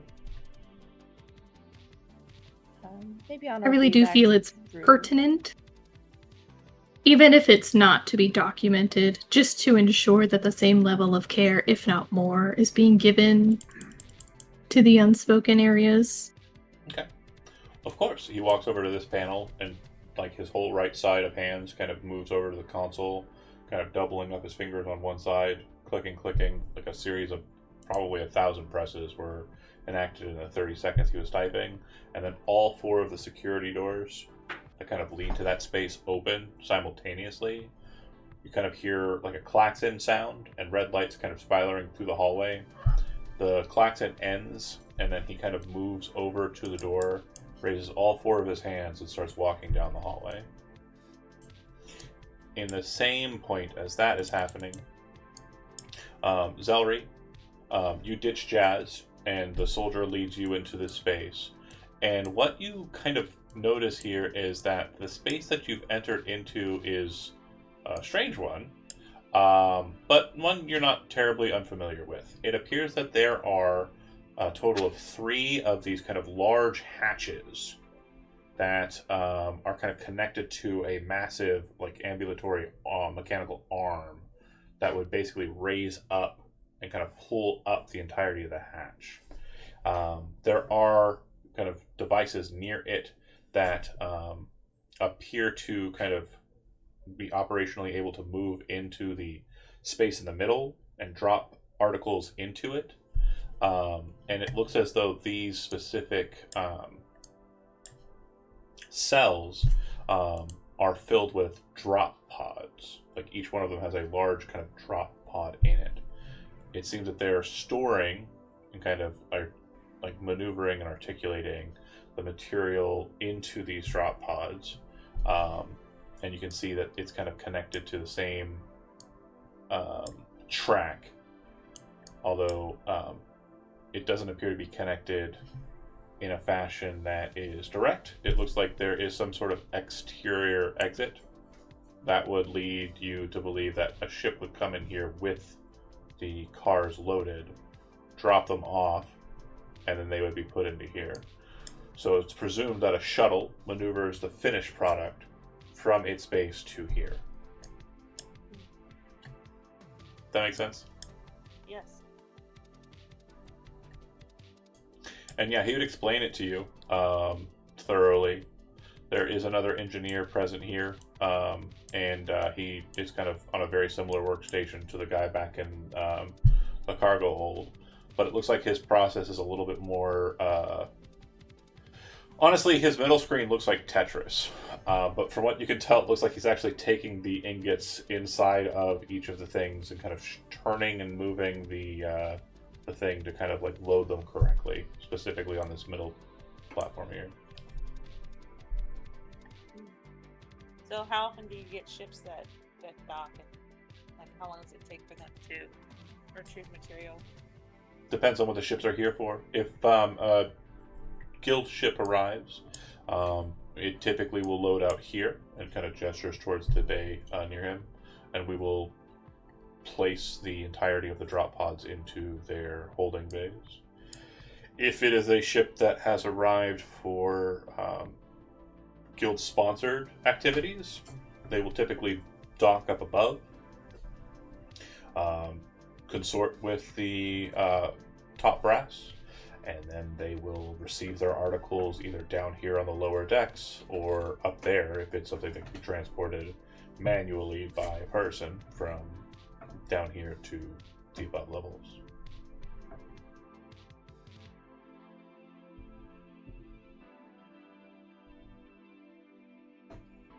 And then he would gesture to the door on the far side, and he would say, unfortunately, the next space is very limited in scope. He kind of walks over to it, opens the door.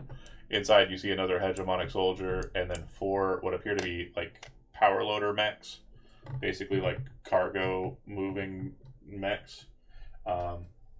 simply our loading storage facility loading devices. Across the way, you see a door. It says restricted, and it appears to be sealed to you, and he doesn't even mention it.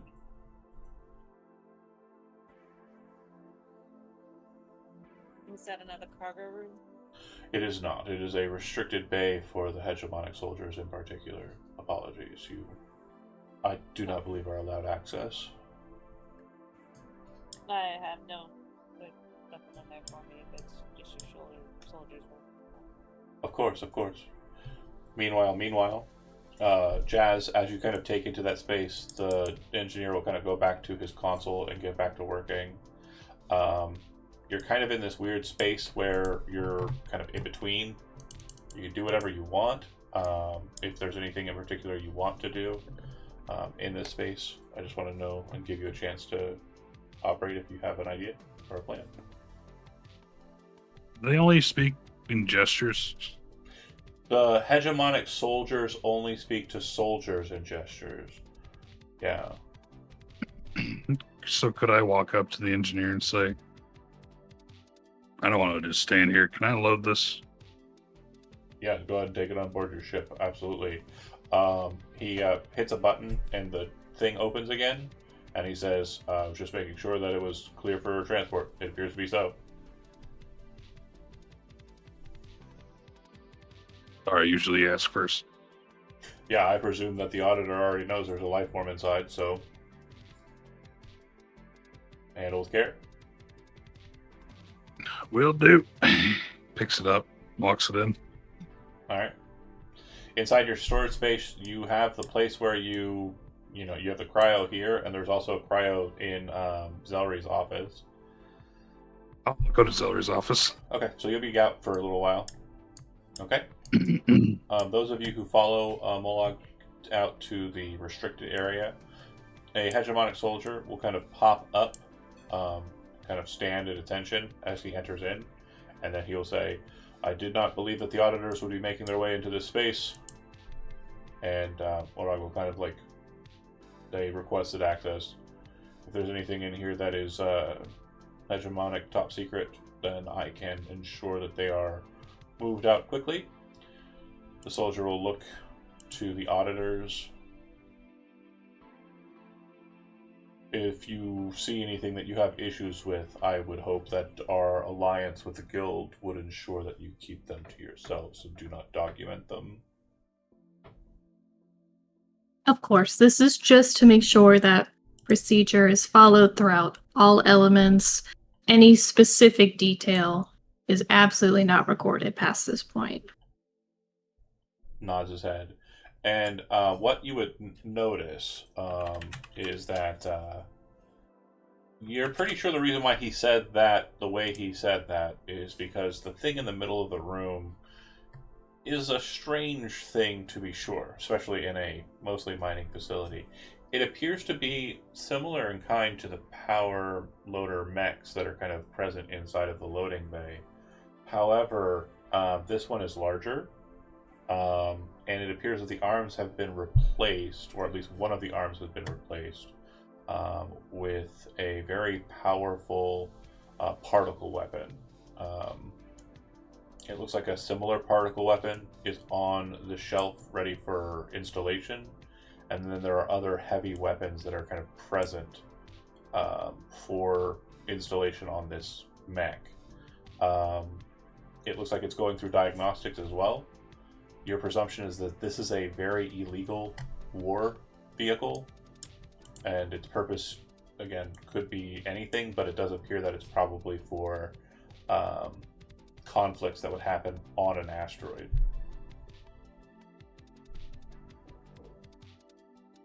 Based on its clawed footing and just the kind of nature of it not being a starcraft. Does it look like it can fit through the doors? The normal doors on the station? No, but you would notice that underneath it, it appears that there is a hatch, so the floor can kind of drop out from underneath it once it's prepared and ready. Okay. Would I be able to see this at this point, or understand what it is based on the? So assume that you can see what your allies see because you have one that's wearing a helmet, and you probably have access to their opticals. Okay, can I start like, kind of trying to research about it? Yeah, there's really nothing that can kind of be highlighted here. It is a very top secret death machine that is kind of looks like a very small fighter-sized craft that instead of being utilized for space combat that is mostly flying, it's utilized for space combat that is mostly planetoid connected. That makes sense? Yep. Yeah. One of the main kind of problems with space combat in these kind of vectors is a very similar problem that ships have with like approaching an island. There's kind of like a whelm that pushes you towards the thing. So if you were just on the thing, like the island in that analogy, and on the asteroid in this case, you're obviously more safe than you would be if you were being thrown at it by gravity. But yeah, if you take too long, there might be issues. But I'm going to say that he's already on his way back out once you kind of interact with the soldier who's present.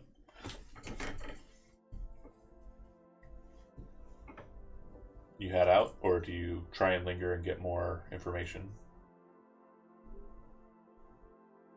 Uh, I'm following the lady with the clipboard. Yep.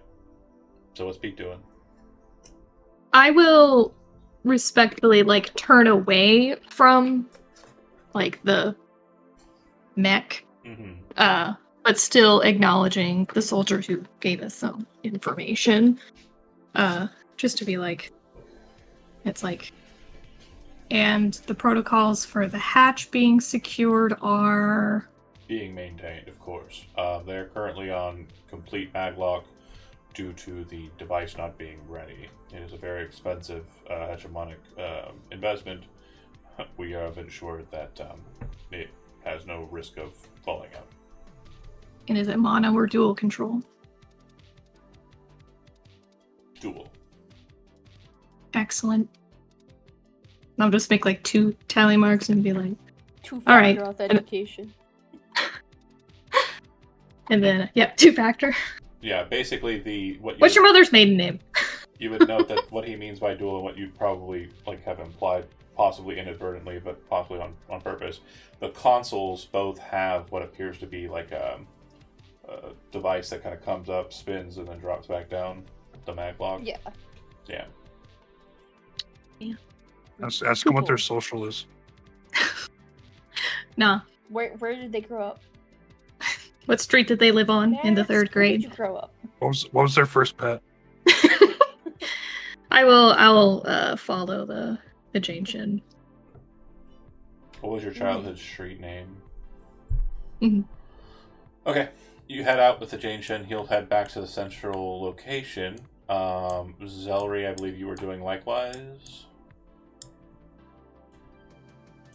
You're heading back to the ship with the guy? Yeah. Okay.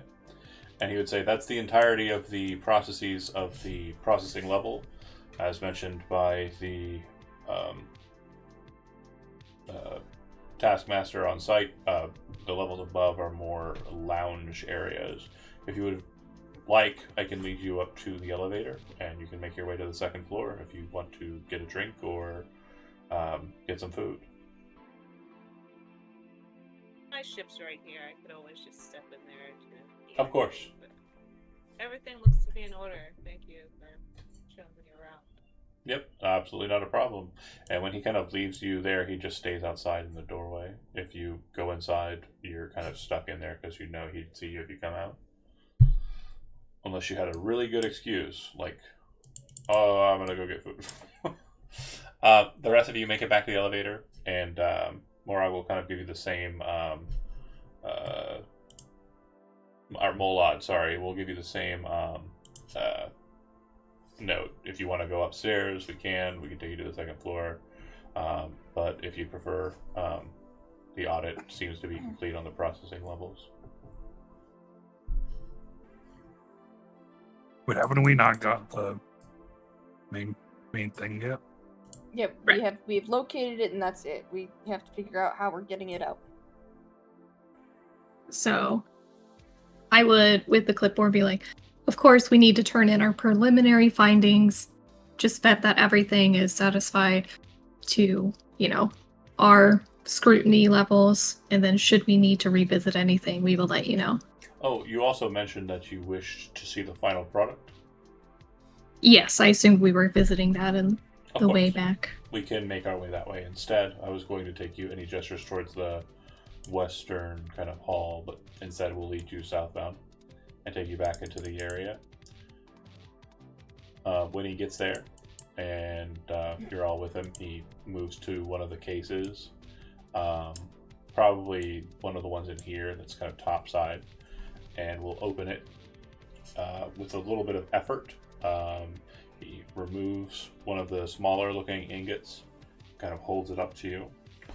Urite is kind of a silvery, shiny metal, like completely chrome finish. Even Like in my arm. this state, yeah, kind of like your arm, which is hidden in the uniform, but yeah. The chrome finish is very kind of notable. But yeah, it is Urite in good form. You inspect it. It appears to be stamped with the Guild of Engineers stamp seal. Everything seems to be in order. I'll give you folks a second if you want to kind of above table discuss plans. Again, this does seem like the last official time you'll be this close to the object that you need to recover. Yeah. I think Is that the we only need one that's somebody logged out? to manufacture a heavy distraction that would pull people away from that area, including the guy who possibly needs to get in a shuttle and go down to the meteorite, if called. Maybe we have a pilot that can do hacking from a distance to make alarms go off? Question mark? I don't know if you can hack. I can so- hack, but I would need an unmanned computer. Yeah, so hacking the station would require you to be on the station. He's literally just kind of Yeah. Observer mode. Can't make him put pants on. He can tell you. Yeah. Also, if you can potentially hack or do something like to control the station, I would say eject that thermal part off. It's part of the safety protocol. Like, figure that out and eject that off, and everyone freaks out and doesn't know what's going on. And then you head out. Real quick And note.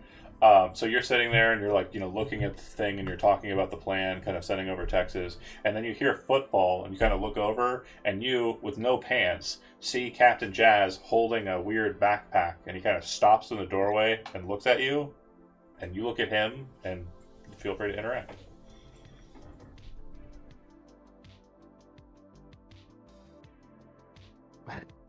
John? Why are you wearing pants? Why are you not wearing pants? Look, man, this is my Is area this- right is- here, and I just pulled them up and started putting them I'm back. sorry. I'm sorry, whoever you are. Is this your ship? This is my area of the ship. Are you? Last Are you time I gonna checked, fly, I have you the gonna fly captain, it? sir. You gonna fly it? Yeah, you get this one. Look, He I'm walks gonna away. get this. The pants are on. I'm finishing my noodles. It's fine. I think we got Get bigger your fucking things to worry pants on about. next time. God fucking damn it. And he walks away. You go into Zonry Station. You know where the last one was kept. Do you extract it from the case and then put it in? Or do you lock it into place and just kind of... so it's not in the cryo? No, I put it in the cryo. So you're extracting it from the carrying case and putting it in the cryo. Would I? Let me explain. Since I think we're missing a beat here. So the carrying cases are temporary.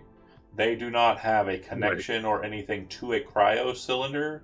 They have a set period that they were set to last. This one appears to have a 48-hour calendar on it, in its. No, let's fucking leave it here. Who cares? So in 2 days, this seal will basically be emptied, and you'll have to recharge it, but you don't have the facility to do that here. So yeah, if you just drop the thing on there, if nobody messes with it for 2 cycles, 48 hours, then yeah, it'll. Unless it's in the cryo. Yeah, Well, so we if can you always put it in the extract, cryo after. if you extract it and shove it in the cryo tube that already has on her in her lab, then it will be the ship's power is basically powering it being frozen. Okay, well, I would do that. Okay, so you open up the case. Great. Yes. So first off, you break the seal, which is just like a metal kind of aluminum kind of strip that kind of holds it shut. And then when you breach it, inside you are not surprised to see, because you've seen them before, an egg that appears to be kind of more ovaloid than like round, like a lot more kind of like slender and kind of outstretched, similar to the ones you've seen before, but for people who haven't seen them before at all. It has weird tentacly bits on one side, and then strange looking lips on the other side. It all has kind of like a weird blackish kind of blue coloration to it.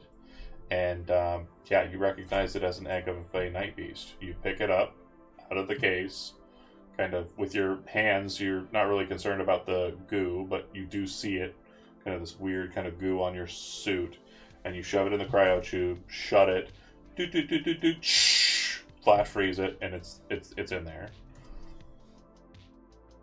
Yeah, I've done this before. Yeah, 100%. Not in armor, but again, the process isn't too very difficult.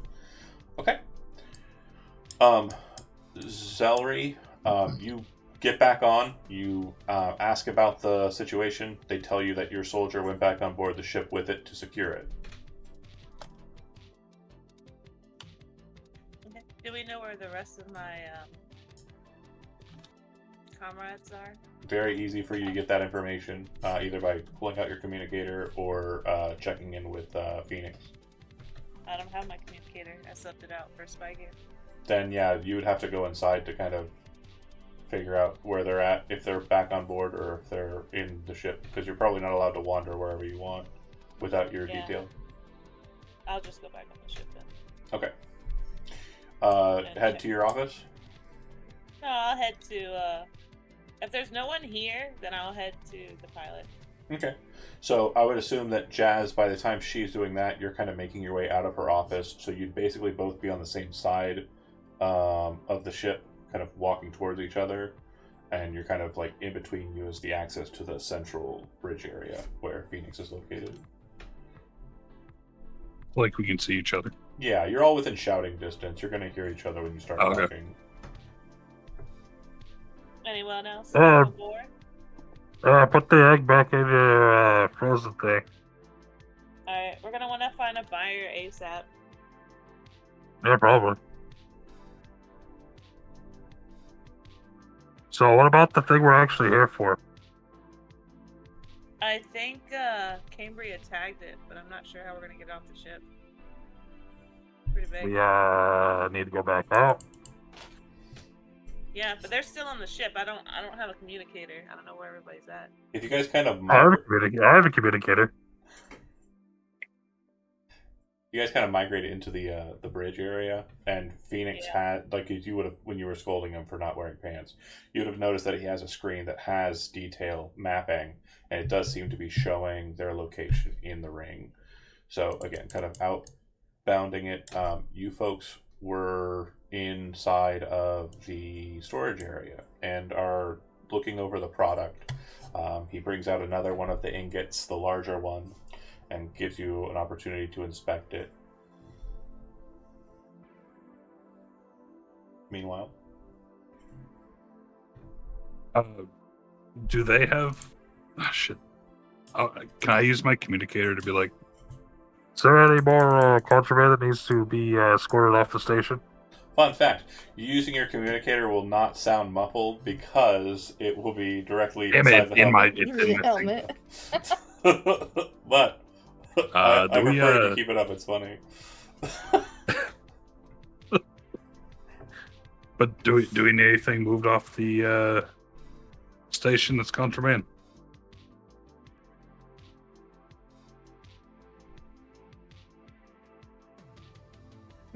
None of them Not have like a out loud. communicator. No, it's No, inside your. it's, Oh, okay. Because he's speech. Well, it's not in your head. Sorry, it's on your communicator, but it's text. Mm. Speech to text. Oh, that's fancy. Yeah. If you open the communicator to have a back and forth, then it'll be verbal to verbal, but it doesn't initiate in a, hey, I'm calling you, because obviously it's a military communicator, right? Like, they're not dumb. It also doesn't light up really bright. Like, when it gets a page, it's just... it doesn't go bling.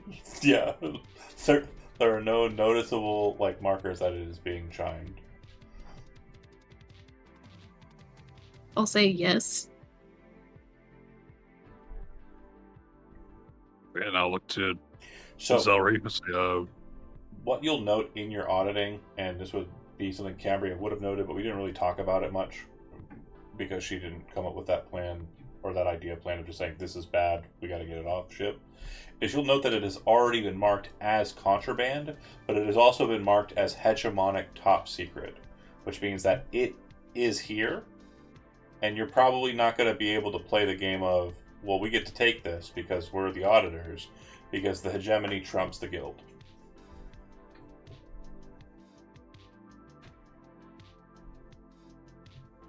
Okay. I still think we should cause a distraction. I mean, if we get the insulation unit or whatever that thing was, would it fall to the meteorite if we disconnect it, or what? It would start to, yeah, because the gravity, well, is definitely coming from the asteroid. So hear me out. We cause absolute mayhem by doing that, which means that this guy then has to get in a fucking shuttle to go save people from it crashing into them. And then we get that thing out. Maybe I, like, Spock pinch someone on our way out. I don't know. Well, a couple of notes. So dragging it across the hall is going to be a bit difficult. Rhino is definitely capable of carrying it, but he's going to need someone else to help and guide. It will be like trying to walk a sofa out of here, okay? Mm-hmm. Unless you have a means of getting it out faster, quicker. Well, More once smoothly. we get it through the door, we can put it on one of those carts to get it through the biggest part of this, right? Because those tracks go They all do, the way from... but the yeah, carts there are to- remotely driven. They are not driven by, like, they're not push carts. Okay. They're on a track that's What if- magnetic. Well, it's at that guy's desk, right? That he controls that, right? Yeah, but he's So going to go maybe- down to the planet. He for it. is, which means his desk will be free. Right. But what if Rhino pushes it? Pushes the cart? Or pushes the item? The cart with the The item cart, on yeah, it. the cart's not moving unless it's being told to move by a computer. Damn, okay. Yeah. Weird question. Could we open these doors? It's a great question. Yeah, they can be opened. They are a lot easier to open because they have mechanisms on the side, manual mechanisms on the side, that would allow you to open them in sequence. They are Okay, so this could, is an airlock, is what this is. Gotcha. So could we open these doors and kind of like get the ship around here to So put in there, or could I No. like? Is The there a way to walk? the ship will not be a valid option. What about due our to- shuttle? Yeah, the shuttle would be a valid option. But based on the positioning, you would need a damn good pilot to fly in, get to that position, secure it, and then get back to your ship. It's just so happens we have a damn good pilot, and pants are optional in that in that scenario. He No, they are not. just wears pants. Wear the pants. Yeah, Who it's would know if they're the only one shuttle? That is never Jazz the case. got mad. The pants are back on. Fair We enough. run I a can still very pilot professional hands. operation. Pants full. I Can can we still do switch that. containers? Switch the item into another container? No, because the container that we're looking at for this one is bigger than the other ones. It's kind of on its own to the side. It actually stands taller than the rest of them. The other ones are kind of stacked in coffin-like structures. The one to the side is like a big-ass dresser.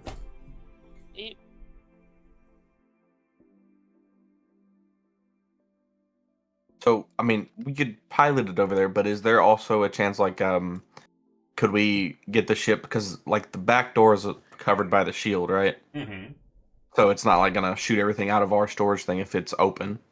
No, so you can set it up so that there is a air barrier, right? So that it doesn't vacuum seal, and basically the thing that moves through it kind of moves, like Star Trek. Yeah, I was thinking more of, like, if we could get the ship around in this area, we could just kind of toss it out towards the ship to try to get it in there. The problem is the asteroid. So, like, again, Oh, because the gravity. yeah, you're a big ass ship, so your big ship's going to basically be flying. It's going to get pulled down by the gravity of the asteroid, so it's effectively no longer in space; it's falling. But yeah, it's a situation. If you're going underneath the ring, you're immediately kind of submitting yourself to the whelm of that gravity well. Gotcha. Okay. Okay. Especially with a big ass ship like the Serenade. It's like 300 feet long and, like, 100 and something feet wide. It's a pretty big ship. Gotcha. Shuttle, though, smart option.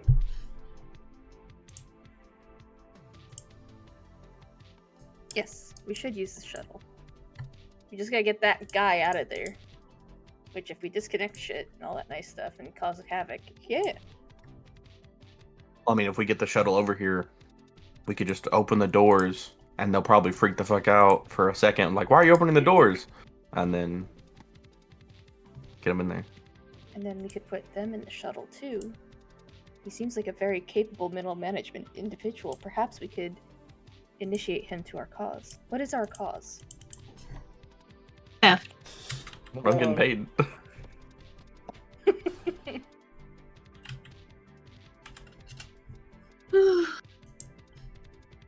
I could try to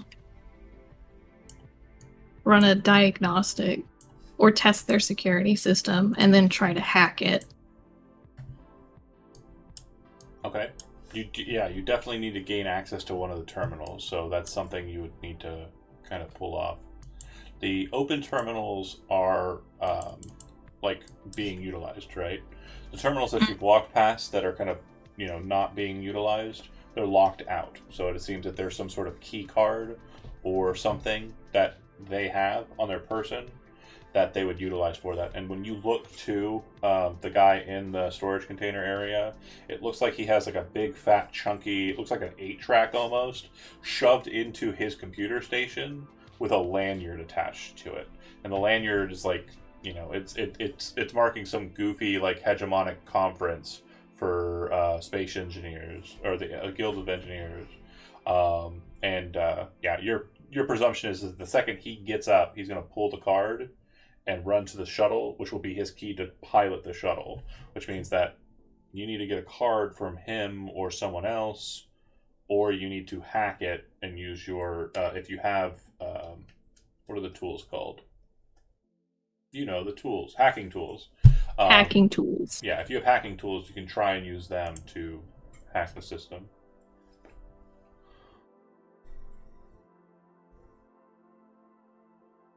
I do have those. Yeah. And I have repair tools. Again, I don't know what for yet.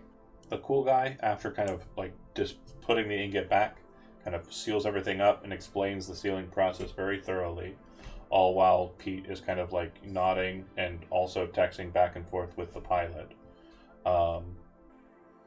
Which I would love to read some of this at the end of the show. It's in there. Great. I know, I mean out loud at the end of the game. Sure. Great. Maybe we can feign. Oh, that's you talking. Pete. Okay, thanks, buddy. Enjoying your popcorn. Very thematic. It's Spaghettification brand instant noodles. Thank you. Ooh, upgrade from Space Smart brand. Big spender. $. Look, we can't all afford string theory noodle bar like some people. At least it's not bottom instant noodles. I'm just saying it's weird you eat nudes dry. Doesn't that hurt your dentures? Old man emoji, tooth emoji. If they weren't meant to be eaten dry... Oh, wait, it's... Then, yeah. Yeah. Then why are they presented dry? Good point, pen emoji, bullseye emoji, clipboard emoji. Proper use of expression emoji as confirmation. Anyway, it goes on. Is this a group chat? I Yes. assume so. Oh, I assume our communicator is just a group chat. Yeah. And It's, Jazz will just say, "What the fuck?" Jazz, it's handheld teams, is what it is. And when, No! when Jazz went in there to like and saw him at like not wearing pants, Pete's like, "Wait, you're really not wearing pants right now, Jazz? What undies he wearing?" Dog emoji. Well, you can't see You what have a he's missed doing. call from Jazz. Cambria is just like, I find pants to be restricting, much like the laws of society. So, a couple of quick notes. The shuttle does not have a cloaking device of its own. So, when it breaks away, it will be noticeable. It is painted sleek, stark, cool kid stealth black, but it is not. It's not going to be cloaked. So, the movement and the maneuver would be quick and sudden. The pilot would need to be ready to go, and also, the presumption is too that the ship will be tracked to wherever it's going. So if it just reconnects to the ship as the ship is connected to the station, problems. Well, no, we all need to leave once we do that. Yeah. So just Yes, again, that is the, correct. the guy with the 4 arms is very much at a point where he's done explaining everything and is getting ready to say, "Let's fucking go." You said you wanted to go back to your ship. I've shown you everything. I'm done with this audit as it stands. What are you folks doing? Yep. Mm-hmm. I'm going to. I don't know. I'm going to recommend in our text chat that we grab a few cases of this urite if we're going to be shoving a case into the shuttle. Anyway, I mean, it's right here. I'm sorry, It's in the case.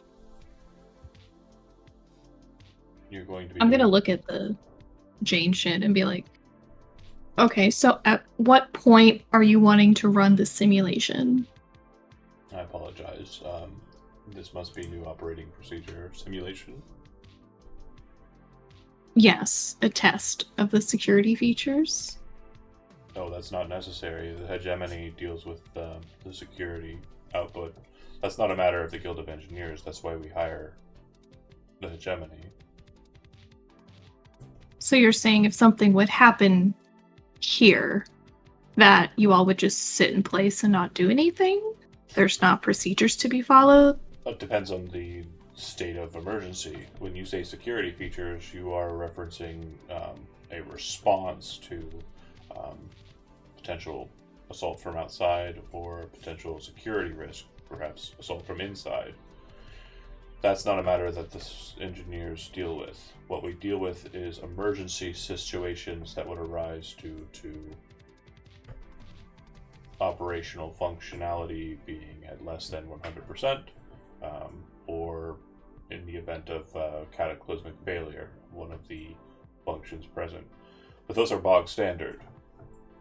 We don't run tests on those because of applying the tests, it could potentially cause instability to the station. I can assure you. So you're telling me you've never tested your security system? I can assure you that everything comes, and he pulls out his own data tablet and holds it up to you. Everything has been marked for 100% Guild certified, and he kind of like notes everything, and then he kind of scrolls down a little bit and he says, and all security emplacements have been denoted as 100% operational by the hegemony. Your audit was for processing. I, again, do not know if you're overstepping your functionality and your bounds, but so far as to say I have been more than compliant with you. I do think that we are kind of coming close to the end of your audit. If you need time to review your matters, you can do so aboard your own ship. And it seems like he kind of leaves it kind of like there for a moment. Or if you would like, you have access to our lounges on the 2nd level. So I'm gonna give like that super like tight like smile back where it's like, if you don't consider security testing part of protocol and procedure, That is up to you. Writing it down really tersely, and I'm going to be like, there may be follow-up. I'm going to turn and try to walk towards the ship at this point. Okay. Yeah, he doesn't stop you or bar you. And he will follow your group. But when you Jesus. get a distance away, does everybody else follow him or no? I go where the clipboard goes. Yeah, like through the message thing, because I assume I have it on my helmet. I can kind of message them as well. Be like, are we leaving this here? Are we not grabbing what we're supposed to grab, or do you want me just to hit them? Well, what I'll note is that once, because Cambria goes where the clipboard goes, you'll note that the forearm guy also goes where the clipboard goes. And he doesn't stop and recourse when Cambria follows. It does seem that he leaves the hegemonic soldier present. Because again, remember, he is posing as something he is not, and he has faked his way to this point. So when you exit, it is literally just you and the engineer in the room with the thing. And you folks are walking back to the ship. Probably don't even notice Rhino's missing. Yeah. Okay, if he leaves me alone, then... what was your text back again? My text to them was, do you want me to hit them? Phoenix, you realize, like, again, you're seeing everybody on, like, the map, and you realize that Rhino is alone with one other individual in the room with the box. Yeah, I'm just like, knock him out, man. Okay, upon hearing So the pilot Jazz- tell me to do that, I do that. Jazz, you see that in your heads up, and, you know, like, or on your phone, as you're kind of standing with Phoenix and Zelry, and it seems that the pilot just made a call, and nobody is in the shuttle to be ready for it. What would you like to do, Jazz?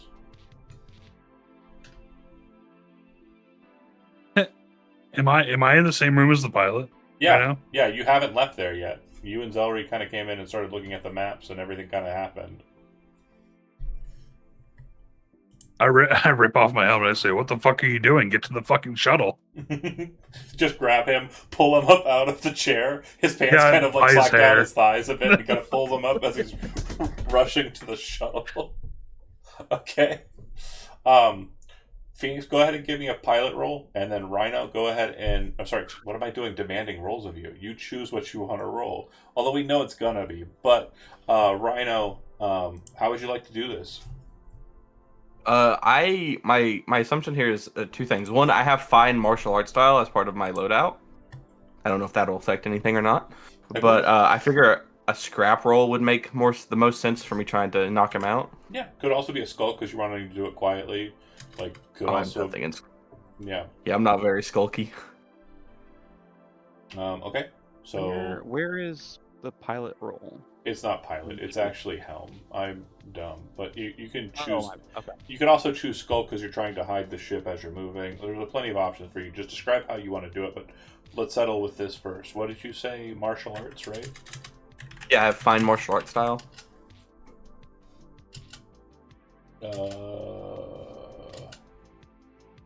Your own custom blend of combat techniques, unique as a fingerprint. Where and with whom did you first train?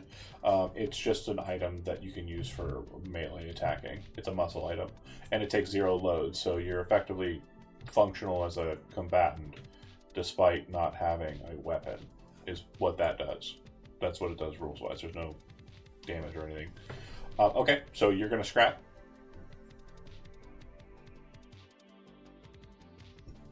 Did you hear anything? My headset's having trouble and I'm trying to get it to work. God damn, audio all night, baby. Oh.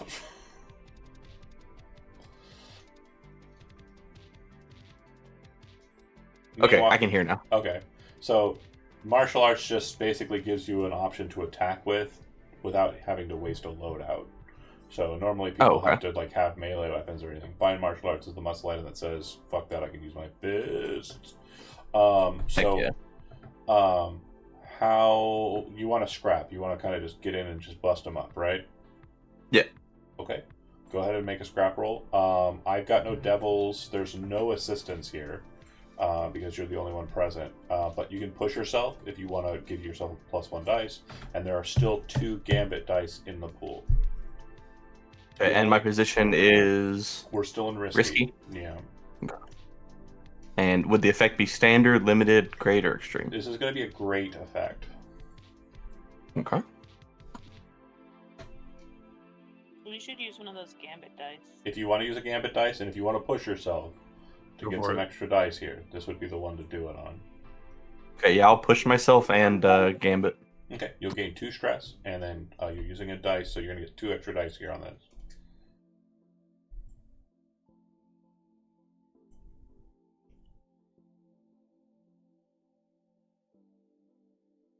Okay. Wow. It's not ideal, Never mind. but it is a success. Okay, so when you hit him, okay, the first initial hit, like you kind of come in behind him and try and like elbow drop in the back of the head. He doesn't get fully clonked out by it, and he kind of like, huh, and then you see him kind of like reach for the computer and hit something, which appears to be like a comms connect. And then you come in with a second blow and kind of hit him again, knocking him unconscious. But you are aware that an alarm effectively has been raised. Like, the security is probably aware of your presence and what's going on here. Like, a kerfuffle has happened in the storage room. What would you like to do immediately after dropping him? I don't imagine I have any way to bar this door. Yeah, so you come over to the door, you kind of, it's already sealed. You look at the mechanism that's there. Do you have a blaster or no? No, I didn't bring anything except drugs, communicator, and fine martial arts. You manage to just kind of slam your fist into the device. You're pretty sure that that's not going to hold them, but it'll definitely delay them. And then you come over to this side. As mentioned, there's the mechanisms that are present. One opens the air dock, and then you would need to drag the item in. And then once inside, there's a mechanism inside of the airspace to switch over the doors so that you're inside of the airlock when it opens, and there's the option to be outside of it with the device in there instead. Do you wish to stay here and just launch it out into space, or do you wish to go with it? Well, the pilot isn't here yet, which is kind of scary, and I'm assuming, if I'm remembering, or if I'm assuming right, armor's not going to work like a spacesuit. It will work like a spacesuit. Oh, it will? Well, then, yeah, I'll just launch myself out with it. So the armor specifically states that it doesn't work like a spacesuit. Armor normally does work as a, not like, you're going to spend a whole shit ton of time out there, but you can kind of stay a minute or two, as long as you can hold your breath kind of situation. Sure. Okay. Then, yeah, I'll just launch myself out with it. Okay. So you get ready to do that. Pilot, your turn. So you get into the seat, and at this point, you're kind of getting updates from nobody, because there seems to be a large kind of scattering, and you're also kind of texting on your way. You sit in the chair, fire things up with the shuttle, stop paying attention to that, and then kind of get ready to go. Give me a roll of your choice, and then just describe how you're wanting to do it. Again, if you're trying to get there faster, that could be a scramble roll. If you're trying to get there, stealthily, that could be a skulk. Helm would just be direct flying to it. However you want to do it, however you want to play it. So, first question actually is my ace pilot ability. Would that still give me the +1d4 or +1d? Yeah, so that's +1 dice. Okay. That's only when you're rolling to resist the consequences of piloting. Yeah. Okay, that's what I was wondering. Is that if that's something that comes later? Yeah. Okay. When you mess up, there's a potential for rolling. If that 5 wasn't rolled, there's bad stuff that happens. I think I'd probably go with Helm. Okay. And then you have 1 gambit dice left in the jar. Unless somebody followed you down to the shuttle, nobody can assist you here. And the only 2 people that would have been able to would have been Captain Jazz or Zelry. biplanes. Nobody's mentioned. I didn't. Any No, movement? I wouldn't have done Okay, that. so you're by yourself on this. You have the gambit dice, and you can push yourself. So, similar situation to Rhino. How would you like to proceed? Are you using the gambit? Or are you pushing? Sorry, explain the gambit again to me. There's one dice that's free floating in a pool. You can spend it, and if you do, nobody else can. And there's one more. There's one But left you in the probably gambit need pool. You need. I would it, say you yeah. said. Would this be So- a desperate roll? We are not at desperate level yet. We're still in risky. Okay, I was about to Alright. ask, like, is it risky then? And then standard? The effect will actually be great. Okay. And then I get +1 dice. Correct.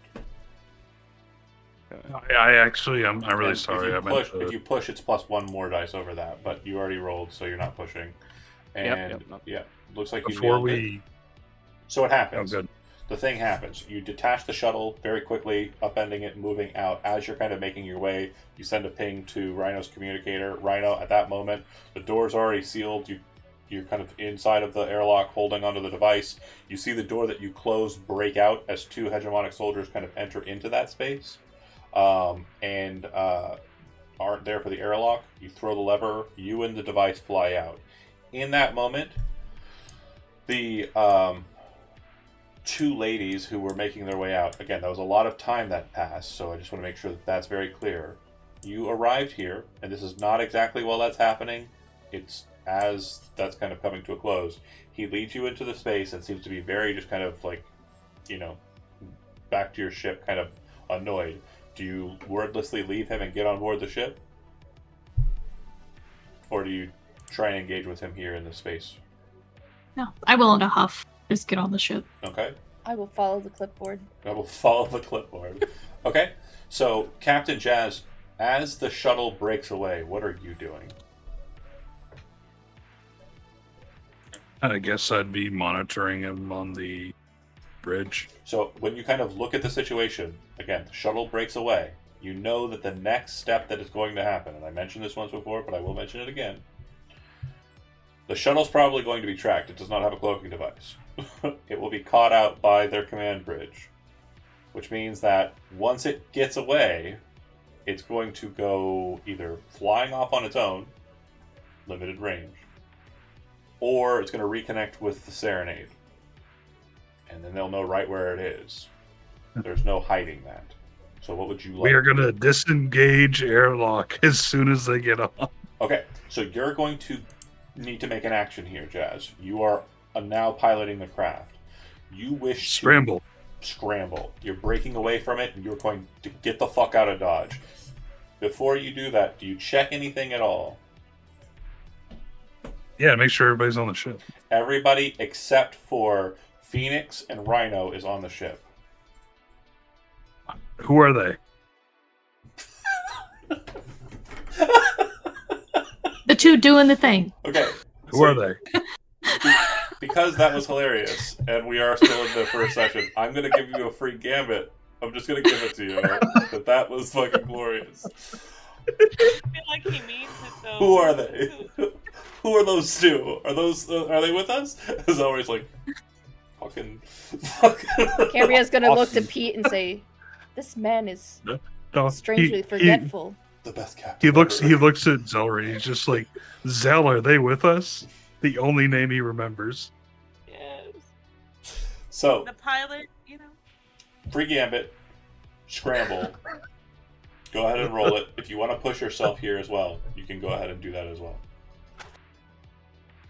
How do you push yourself? You take I'm 2 sorry. stress and you add a bonus die. No, I won't. Again, taking I'll stress take isn't a bad the- thing, especially if you're this close to the finish of the mission.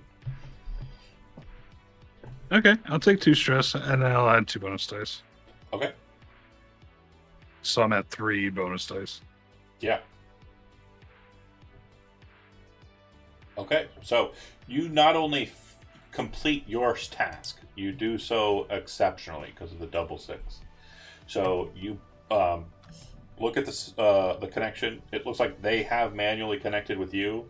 You close your door, and then you throw a protocol that kind of detaches you from their system, breaking their ability to lock on to the mechanism or to tractor your system. You pull the ship away. Running away is what Jazz does best. Immediately upon doing so, you kind of pull out, and the cloak kind of sets up a bit, but not fully, because doing so this close to it would kind of ID you. It would remove the cover of the paint as an engineer ship. You fly out and move away. Meanwhile, Phoenix, your pilot roll, you descend right underneath. You can feel the gravity well. You know now that if the ship had been the bigger ship, you probably would have been smashing into rock and what have you. But you're able to keep the shuttle perfectly level. As you see the kind of gust of Rhino and the case fly out, you maneuver the ship. There is a top loading segment on the space where you actually descend into when you board the craft, and you open the hatch. It is also an airlock. You hear a thunk as Rhino enters into it. You close the hatch, and it's literally maybe 10 seconds. You move, hold for a few seconds, thud, Rhino's in, door shuts, and you zip off. Your pilot roll was successful enough that you're already coordinating and sending Jazz the best location to kind of hide outside of the ring, so that you can escape in the larger ship with the best precision. You hear nothing because you're in space, but you see that there does appear to be scanning lights going around the ring, and you would know that for a very short time, while you're still in range, your shuttle is being tracked. But you manage to escape that, elude it, get to the Serenade, reconnect, and reestablish your position back in the ship very quickly. Rhino, because you're already in the airlock that connects to the ship, you just stay there and wait. You're just in there, and then the second that the airlock connects, it opens, and you're just shoving the box out onto this module right here. Here, I'll flashbang it. This little kind of gray module right here. It's basically like a big refrigerator door with a hatch seal, like a airplane hatch seal, that opens, and then there's a descent down to the airlock that is the ceiling of the shuttle, and the shuttle kind of sits underneath, to give you kind of an understanding of how that looks. So you're just literally pushing the box up the ladderway, which, again, not terribly hard, but you slide it out onto the cargo deck. And once you're at a distance, Jazz, you throw up the cloaking device. As far as they know, you were never there. Well, not true. I'm gonna as soon as I get back on the ship, I am just going to grab the hem of my dress and peel it off, and I am in my normal bikini and just with a light Jazz floor. just says. Yeah, exactly. Jazz just says, Right "Good off. for you. Good for you." Good for you, actually. That was, yeah. Okay, so you have the egg in Zelry's cryo, and you have the illicit cloaking device on the cargo bay. Again, with the position that you were at, it did never get desperate, and you maneuvered very quickly. You are away from the Guild of Engineers. Proceed as you like. Going to look around the table and say, "You all performed most admirably." Yeah, good work, cool team. and all. That's cool and all. What the fuck, Jazz? What? He'll slam his Jazz? feet up on the table. Good Only- one. I only You? barely made it back, man, and I can't even guarantee that they didn't track me. Perhaps your movement would have been less. Well, hindered if you you're had here left the now. plants. There's yeah. That one engineer's gonna have a headache. Also, at the same time, I can't tell you how many times I've been in your position, so it'll be fine. How about that? You're lucky I'm the Phoenix, man, because I come back every time. So you're not getting rid of me. That's Oh, that's your name. Okay. He'll pick out a notepad. Man. He'll say, Fuck you, Phoenix. man. And then I just like light up He a spells cigarette. it F-E-N-I-X. Oh, yeah, F-E, yeah. He said, hey, nothing personal, kid. I just, I'm just... Yeah, Yeah. nothing personal. I'm gonna look to Zelri and say, "Did you find what you were looking for?"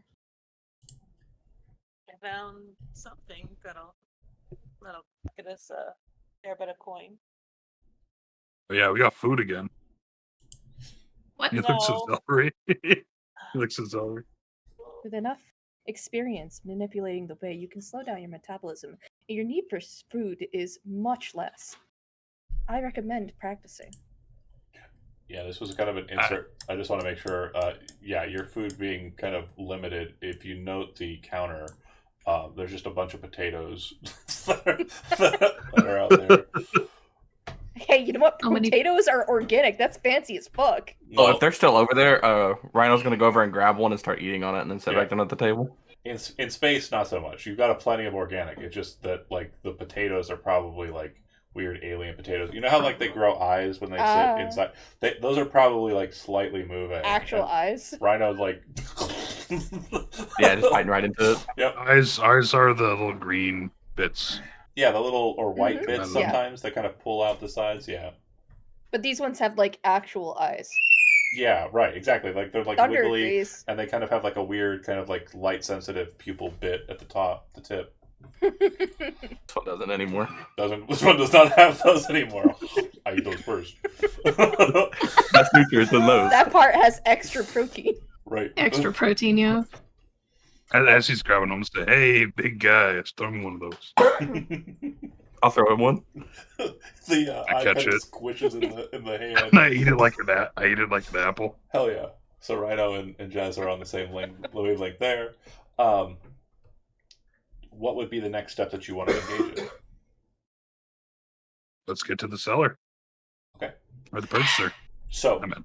you were We're the promised a set amount, and you will be heading towards that. As you are kind of reestablishing yourself, Phoenix, you're maintaining the cloak, and you're trying to stay in the system, more precisely, within the planetary kind of area, because the buyer is like literally in the same spot, right? You're both on injury, the job site and the problem, or the job site and the payer. As you are kind of making sure that you are hidden, cloaked, and not being sought out by hegemony, you would notice a distress beacon. The distress beacon appears to be coming from a ship, the HWS Empress. It appears that it is currently damaged just outside of the injury planetary structure, and is actually set in place inside of kind of the space between Injury and Amaranth, the asteroid field that's kind of between those two. Isn't that the ship that we? I was gonna say. Yeah, that is the ship Right. that was Sound familiar? the ship that was connected to the rings when you first entered in. But yeah, there was no noticeable it remained there for your entire job, but for whatever reason, after the few hours that you kind of are settling, kind of keeping your head low, keeping the cloaking device on, and getting ready to return to Injury in a we just showed up here fashion, that distress beacon hits. Which was hegemony nobility.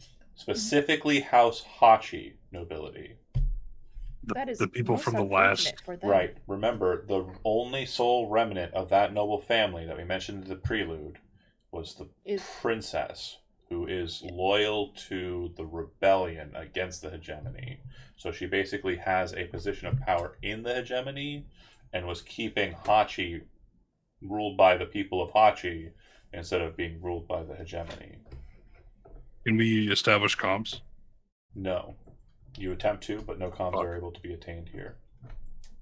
You can receive the signal, and you can acknowledge the signal, but other than that, you cannot do anything. Can we only receive the signal? Yeah, so you can receive the signal, and you can, mark that you have received it. These are the only two options that you have. You can thumbs up in the chat. Yeah, basically it'd be a thumbs up in their chat window. Again, that is What's most up? unfortunate for them. Where's Celery?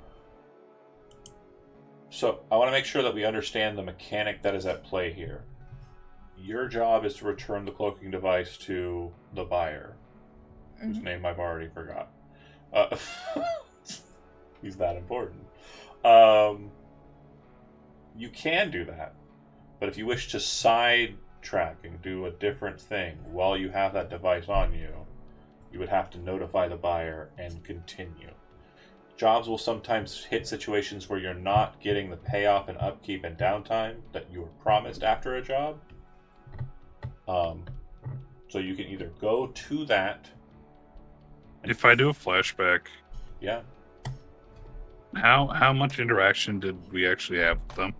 With the ship or the Hachis? No, with the princess. So yeah, you established her. So basically, you and the rebellion. There were two factions inside the rebellion. There are the people who did not care about anybody and were willing to murder them all, and then there are the people who were like a little bit more sane. And at the end of that kind of arc, you sided with the people who were a bit more sane. So instead of murdering everybody in House Hachi, they elected to have the princess become the head of that family, so that she could basically placate the hegemony and maintain order on Parias so that the people could rule their own world. So I assume that like an idea of like me throwing out a flashback is like because you were the ones who helped liberate the people of Parias. There's probably a scene where you were all in like this huge kind of like rebellion filled like auditorium with everybody clapping, and you and Tarok and probably probably Dax. Becco. No, Becco was dead by then. But Zelry, let's say Zelry, you and Tarosh were all given medals. I'm sorry, no, Tarosh wasn't given a medal because he's a Xenos. And we wouldn't have given him a medal, just like in Star Wars A New Hope. I mean, just like nothing like that at all. But you were given medals for being such great helps and heroes for the people of Parias. It's all mine. But not Tarosh, because, again, Xenos. Since we just saw them on a why did they give I'm gonna say Chewie a medal? So I'm gonna say crew. We're going right to the buyer.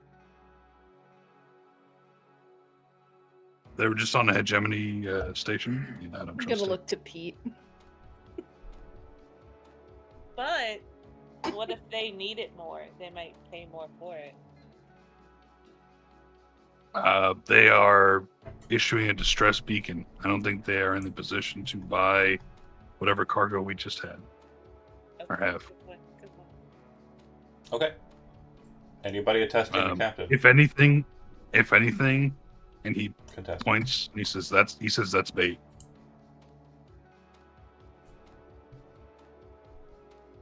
The ship showed no signs of distress at the space station. Sure didn't. It is a trap. Unless the engineers in this secretive section of the guild did something to their ship while they were docked. That's fair. So I am of the mindset that we go sell the thing to the person who's buying it, and we don't deal with that. All in favor? Yeah, I just want the most money possible, man. Like they deal with their stuff, we dealt with ours, so. All right, you're the guy driving. Let's go. You head back to Indri. You descend with the Serenade down to planet side. As mentioned, it's kind of a city-born location. Indri, there's like a lot of industrial zones, but there's also like a lot of city spaces. And the space that you'd be landing in is kind of like a space dock area that's kind of filled with like a lot of traffic, a regular Casablanca. But, you know, it's just compact. with kind of heavy enough docking spaces that the Serenade can actually dock. As we discussed, it can't really land on planet side unless you have like a very set list of conditions, like a wide open field the size of like 2 football fields. Anyway, once you dock, the buyer, whose name again I do not remember for the life of Told us me. the name. You didn't tell us the name. I did, but I don't remember what it is because I Oh, don't. Nazzlerod. That's right, Nazzlerod. Yep.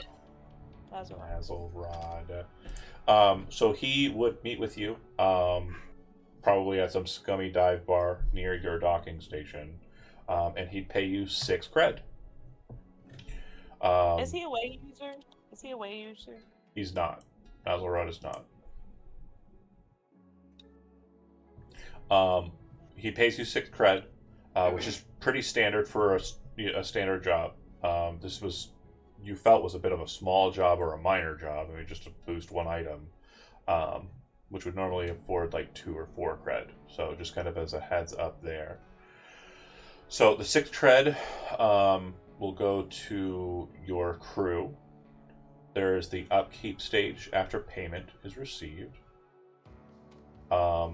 Your association with Nazzlerod, who again is not a way user, but he is affiliated. Do we have who he was affiliated with? Oh, You said 6k cred? 6 cred. No, just 6 credits. Oh, 6 whole cred. Okay. Yeah, cred isn't like. Again, it's not a numerical value that your guy is not So- spending cred by himself. Like, Well, wait, but do we vault it? yeah, so At we'll that discuss point, that. or We got an upkeep beat we got to deal with. But Okay. first, I'm just Okay. checking. Did anybody have like the association? I don't think we asked. Yeah. No. Yeah. I don't think we asked either. Fair enough. Even still, I want you to note that you are gaining a benefit here. So you are gaining. I want to tell Nazzlerod, but I got a night beast egg. If he wants it. I know someone. You mentioned that to him. Yeah. Ooh. Hold on a second here. You doing that over comms, or are you doing that in person? In person. Their ship was rife with contraband.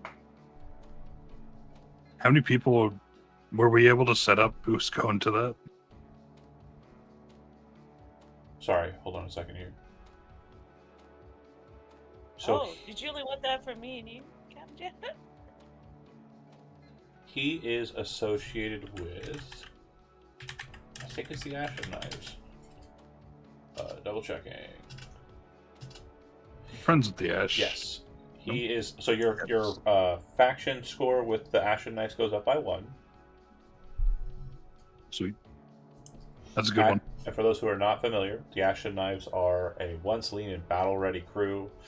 They are a decadent syndicate focused on drugs, gambling, pleasures of the flesh.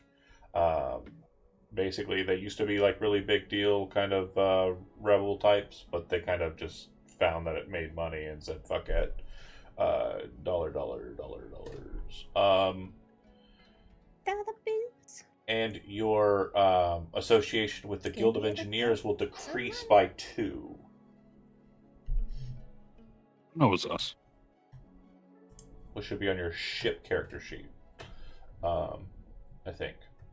If it can't go below what it's at, it just goes to nothing. You have bad association with them. Okay. Where is it on the ship? Double checking. Hold on.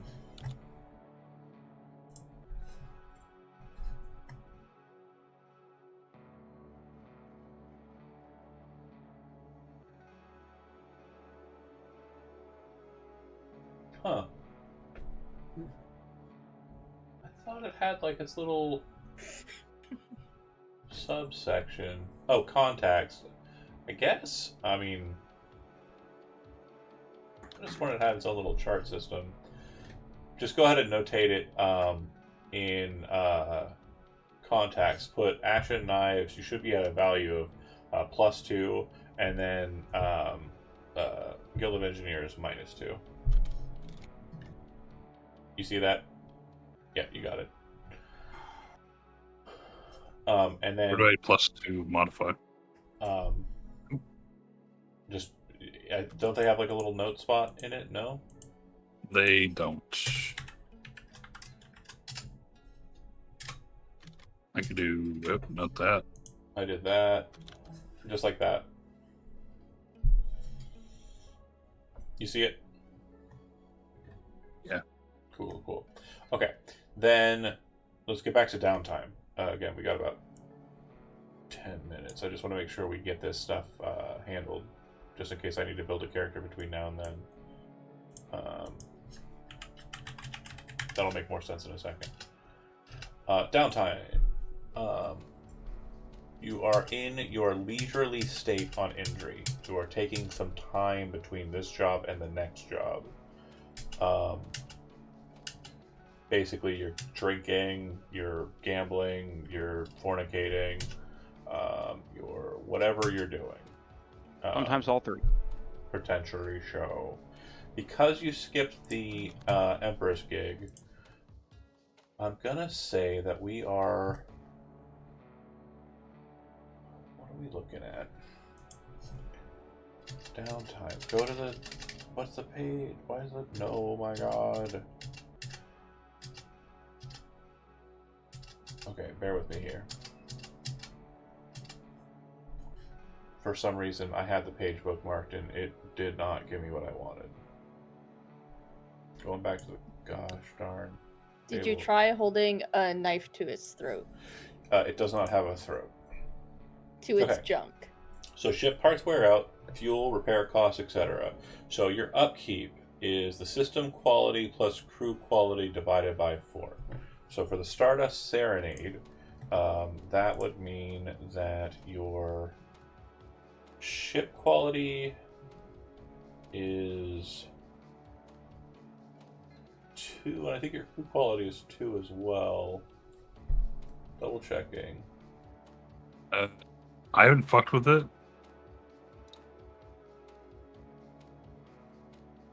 I don't even It know. still says brown. It still says brown rusty. With It should be, with the articles that you have on your ship is currently a quality of 4. Your crew quality. Where's that? Where's that? So you have a jump drive, cloaking device, crew quarters, and a landing bay. 4 articles. And a fake transponder. Fake transponder is one that isn't. It is paid off. Well, You guys did pay that off. We do have 2 debt though, so we need to pay that debt. The landing bay isn't paid off. Right. Your upkeep costs on everything. So it's going to be 4, and then your crew quality is 1. So 4, 5. Where do you see that? Crew quality is determined by playbooks. If nobody's above their first playbook stage, it's if more than the crew is not, then it's 1. But once everybody kind of gets to that second tier, it moves up. So your crew quality is 1. Your ship quality is 4 because of the 4 articles present. So that's going to be 5. 5 divided by 4 rounded down is 1. So you need to pay 1 credit of your credit to pay off your upkeep costs. Okay.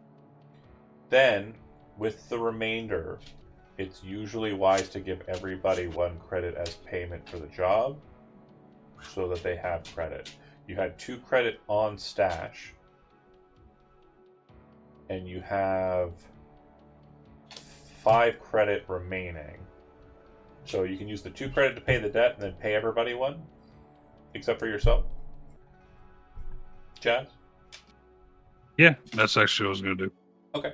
So then, yeah, go ahead and subtract everything from cred. You're out of it, and subtract everything from your debt.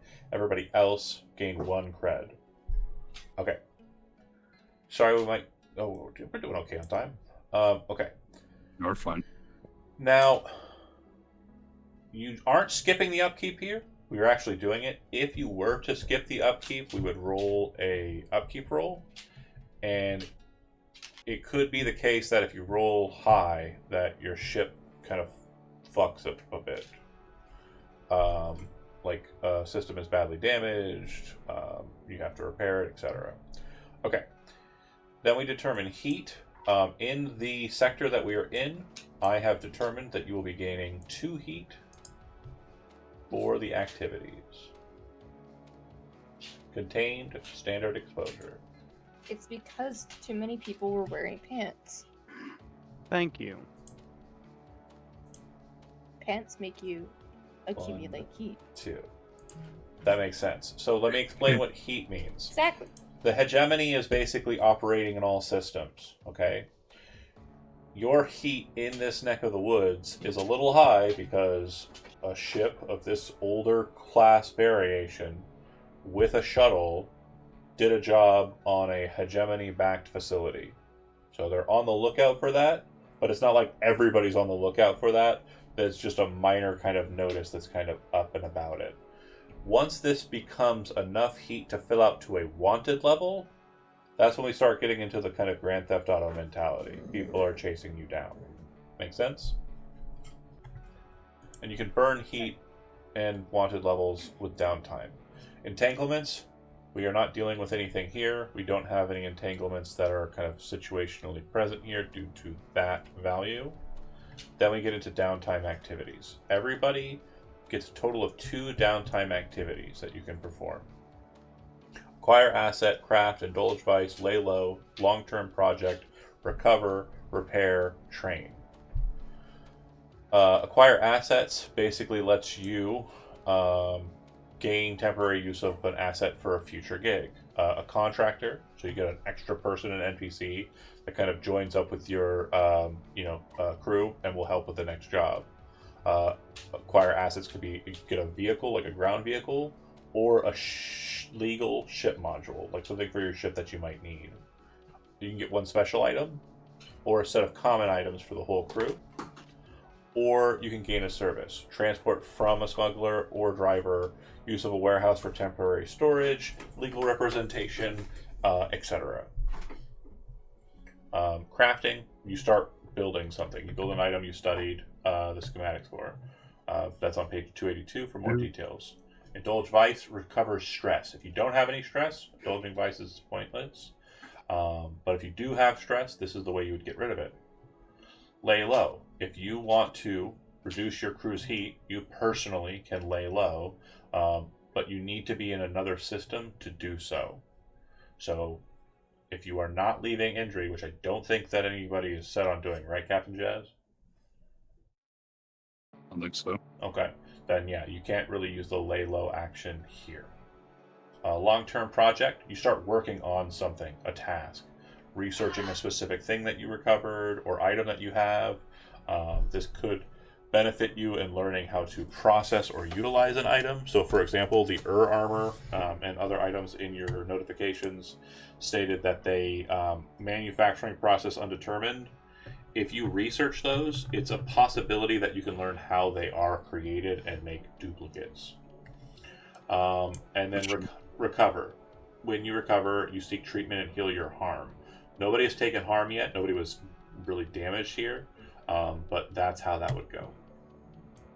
If you do eventually. Go ahead.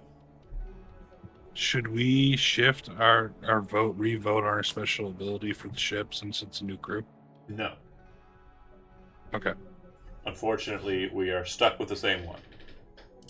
That's fine. I'm okay with that. And you said we get 2 downtime activities? That's right. So I could indulge vice and train? Yeah, you could. If you need to recover some That's stress. exactly what I was going to do. And training, you choose 1 attribute or playbook and you add 1 experience to that. Can you do training twice? You can, but you cannot do it for the same track. Okay. So you could. Did you see what I did, Brent? Yeah. Hey. There you go. Okay. Goddamn. Cool. So 0 dice, take the lowest result above. You rolled a 1. That's like one stress. So you Now rolled it's gonna dice do and train. you rolled a 1. Am I getting that right? Yeah, so I remove one. God damn. Oh wait, if you roll high, it's But- bad, isn't it? Not for Vice. No. He only Oh, had you one dice. overindulged. Yeah, He overindulge. Oh right. Oh, right. no, he did. He did do it. Which, remember when Magpie did it? Yeah, I remember. That's right. What is Oh, your no. What is your vice, Brent? Well, the one I was gonna do is work out since I'm doing training as well because it made sense. Mine's So super. you roll, and then the results are Oof. overindulgence. If your vice roll clears more stress than you had marked, you overindulge. A vice is not a reliable, controllable habit. It's a risk. So working out probably not the best on vicing. It'd probably be like doing crazy feats of strength and stuff like parkouring or some wild shit like that, like wrestling somebody or maybe like fighting. Yeah, it's not going to be something that's You not guys see risky. fighting? Yeah, let's go with fighting. So you then make a bad call during this process while you're indulging your vice, and it will give you a problem. Bad decisions. Select one of the following. Rash action. You're going to reduce your stash by 4, and if you can't, the crew takes on 2 debt. Or big talk. You're talking a lot of shit. You're out there talking shit. Your heat increases by 2 in this system. Or Rhino disappears and fucks off for a few weeks, and that could be sessions. And then is replaced by a character that I'm just going to throw at you, and then eventually returns. Again, I think that the one that I'm looking at the most is Big Talk. That seems like it's probably the most That sounds like the most Yeah. right one. right for this Yeah. specific instance. So that will increase your heat by 2. That's fine. But yeah, you talk a big talk. A lot of people kind of take note of that, and then you actually perform on that and succeed, like in a bare knuckle, fisticuffs brawl. But a lot of people are kind of watching it, and a lot of people lose money on the deal. So a lot of people are not happy with it, and are kind of like, yeah, the big guy came down with an elbow, and they're like, elbow, huh? And the detectives are like, was it to the back of the head? It was the back, yeah. Just like what happened at your space station that I don't know about.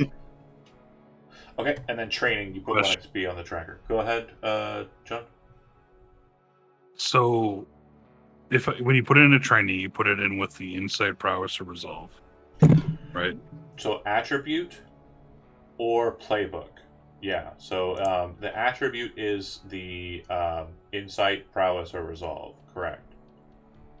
Because if I remember correctly, you fill that up and then you get a tick on one of your lower ones, like a tune, command, a consort, or sway, if it was resolve. So your character's by... Right. Oh, that's... Hold on. When it comes to experience, I think it's... Hold on. Because I had Correctly, you're saying 5. that, yes. I have 5 in resolve, so I put 1 in resolve. Uh-huh. So that I could level up one thing in... Correct. You put 1 tick resolve. on 1.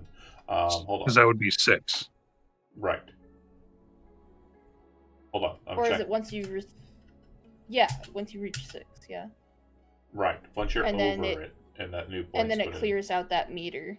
and you Correct. go So all then over. I could put a 3rd on commander sway. Yeah, as long as you're not putting multiple experience from the same down, you're only getting the 1. But yes, correct. You could I'm getting the 1. Yeah.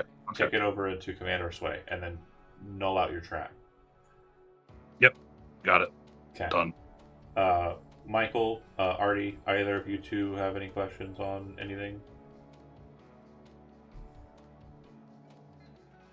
Any questions or just what we're doing? Yeah, what are you doing actually? Yeah, that's better. Yeah. So, I already know my 2 things. I want to try to acquire something for the ship. Okay. Just to see what's out there essentially. That's like a roll, right? Um, Crew roll. think. Or if I have to like specify something I'm looking for, then I can figure that I out. think that is correct. Let me check. Sorry, hold on. Okay.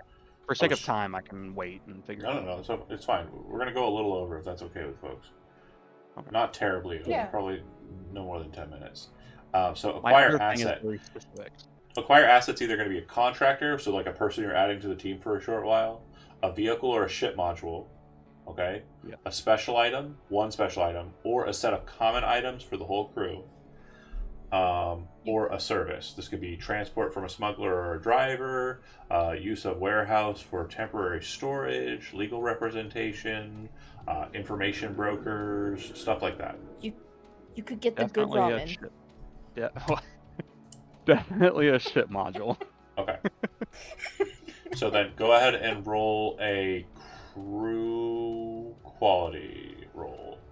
I was looking at how do I do that? That's going to be under the serenade, I think. Hold on. Under ship mode? Yeah. Should have had a. Do I just click on crew? I think so. But I don't think that's No clickable. dice. It let me click it. Oh, There's okay. no dice.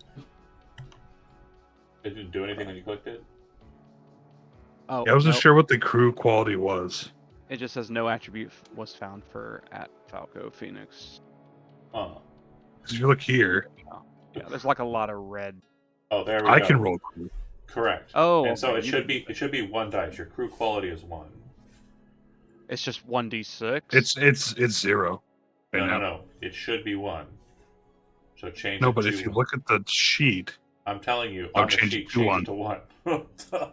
Oh, gotcha. I'm telling you. and then re-roll. Yes, please. Like- Okay. So, on a 1 through 3, the result, unless you want to click it, I mean, Jazz, you already rolled. Fuck it, we're going to go with that. The result indicates the quality of the asset you get, using the crew's quality as the base. So with a 1 through 3, it's a quality -1. So look up a ship module that you want, and when you acquire it, it will basically be in a -1 quality condition. Okay? Okay.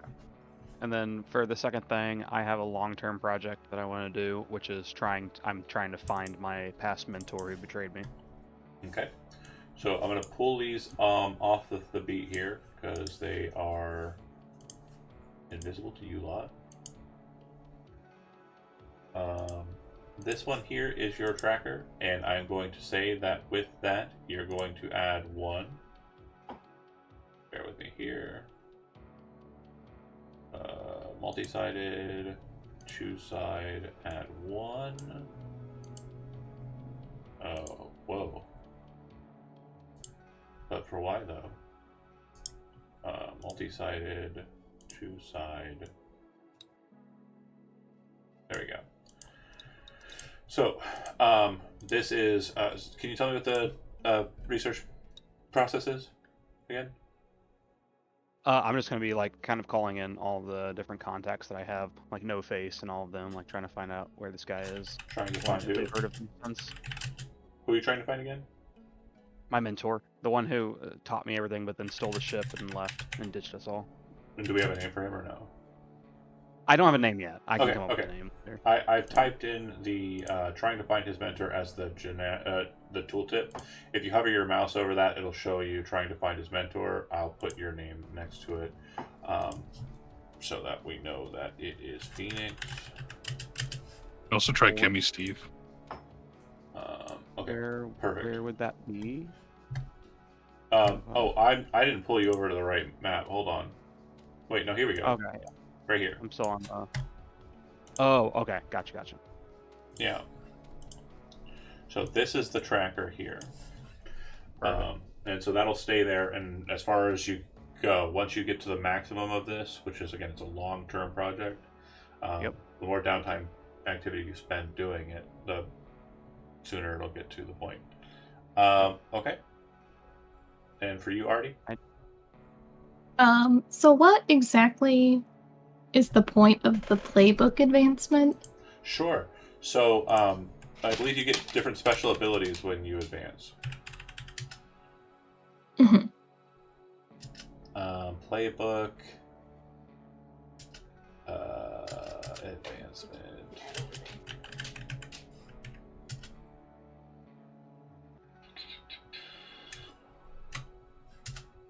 Oh yeah, you may choose a new special ability. Yep. And that'll be in the listings for engineer or mechanic for you. So you swap it, or you get to add one. Add one. Add one. Okay. Yeah, you gotta get the track to Interesting. full. So if you train Yes. that, and then that'd be one, just to get the one pip. Mhm. And then, what would you want to do with the other one? So I am going to so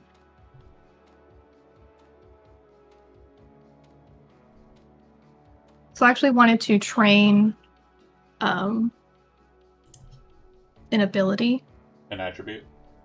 An attribute, yes. Okay. So you're training your playbook, and then you're training which attribute? I want to train insight, and then I'm going to start a project. Those are the two things that I want to do. Oh, so you're not training the playbook. Okay. Correct. I just wanted to know what it was because I couldn't find it. Got it. No problem. Project. What do we got in mind? I want to simplify and duplicate the cloaking device to put it on the shuttle.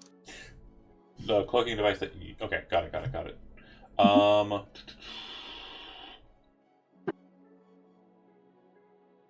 So then this is a project where you are basically creating a minor cloaking device for the shuttle itself.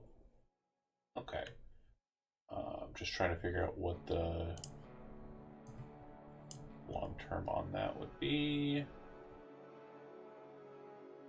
This is a long-term project.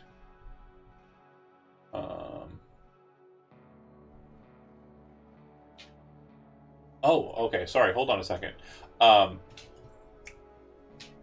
Michael, roll me a d6. He's running. 1 second. Sorry. In the meantime, I'm back. Yeah. I can do it. Wait, 3, 2, sorry. 1. What are you doing to find your? What are you trying to do to find your mentor? What action? Oh, I see how it works. well, I mean, basically, I would be just calling up all my contacts, like No Face. And Yeah. So, which action on your character sheet are you utilizing? Oh, shoot.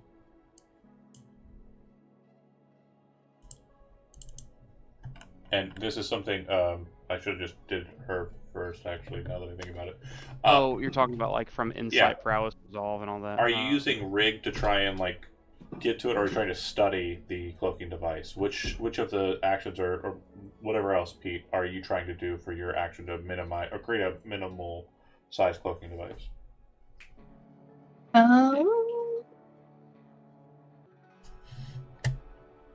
So yeah, I would try to rig it. Okay. Like make a duplicate and then... Go ahead and give me a rig roll, and then Michael, once you determine what action you want to do, go ahead and give me that roll. There are no gambits for this. You can push, but there's no devil's gambit here, or devil's bargain either, unless I had something, but I don't for these. Would consort be a reasonable action for that? Your choice on the action, just kind of telling us like how it's going. So like if consort's the one, you're kind of like talking to your contacts, you're pulling them in, you're working through. Yeah, that works narratively for me too. So yeah, go ahead and roll consort. What is that controlled and everything? Everything will be controlled for the kind of simple space. And standard. Standard, yeah. I got a good old 1. Okay. So then you're going to gain the 1 segment that we already discussed. So, yeah, your change doesn't happen. You actually roll for increasing, so you can actually go faster if you roll well, which you didn't. Okay. So then go ahead and roll the rig roll for me, Pete. Okay. One of my attributes says I can expend my special armor to push yourself when repairing or building a machine. Okay. So your special armor would be removed for the next task then. Yeah.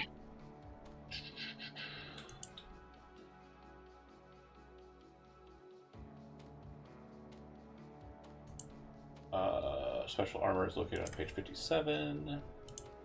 Each character sheet has 3 boxes to track usage of armor heavy, and special. If you have abilities that use your special armor, tick the special box when you activate one of them. Okay, so then if you're doing that, you're ticking that box instead of adding stress. Mm-hmm. And then roll rate. Okay, and then that's a... What does that do?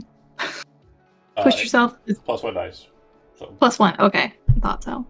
2 stress for 1 dice. So a 4 will get you... Oh god. My bookmarks do not work on this PDF. I don't know why. I hate it. I think I hate it. I like the PDF. Simple and clean, but long-term project, and you rolled a 4, so that means 2 pips. Okay. Multi-sided, choose side, 1 and 2.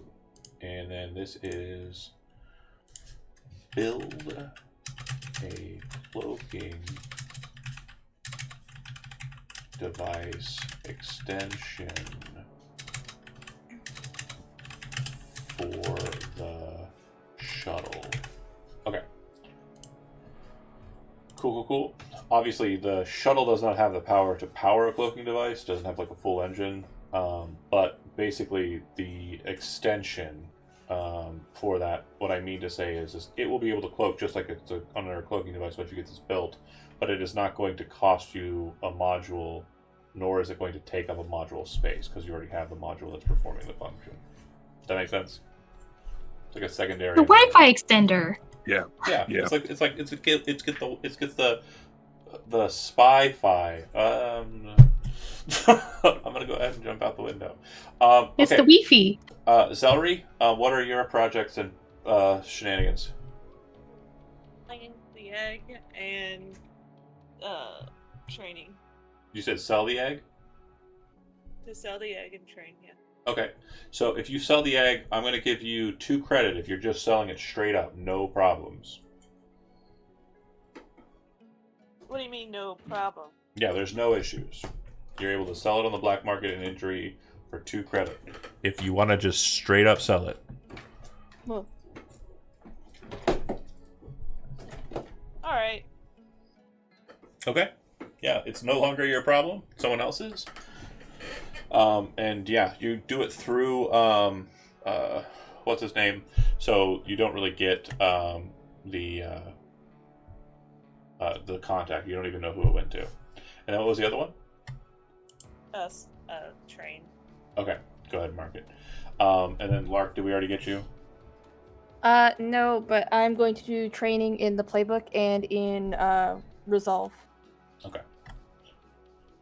Cool deal. Then I think that's that. So we will pick up next session at the thrust, like the beginning point. Same thing we did during the session 0.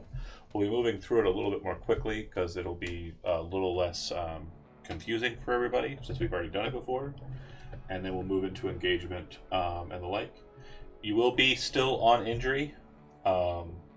And we'll be kind of setting up that space in the beginning of that session. Thanks for watching all that did. Sorry we went a little over, and we'll see you next time.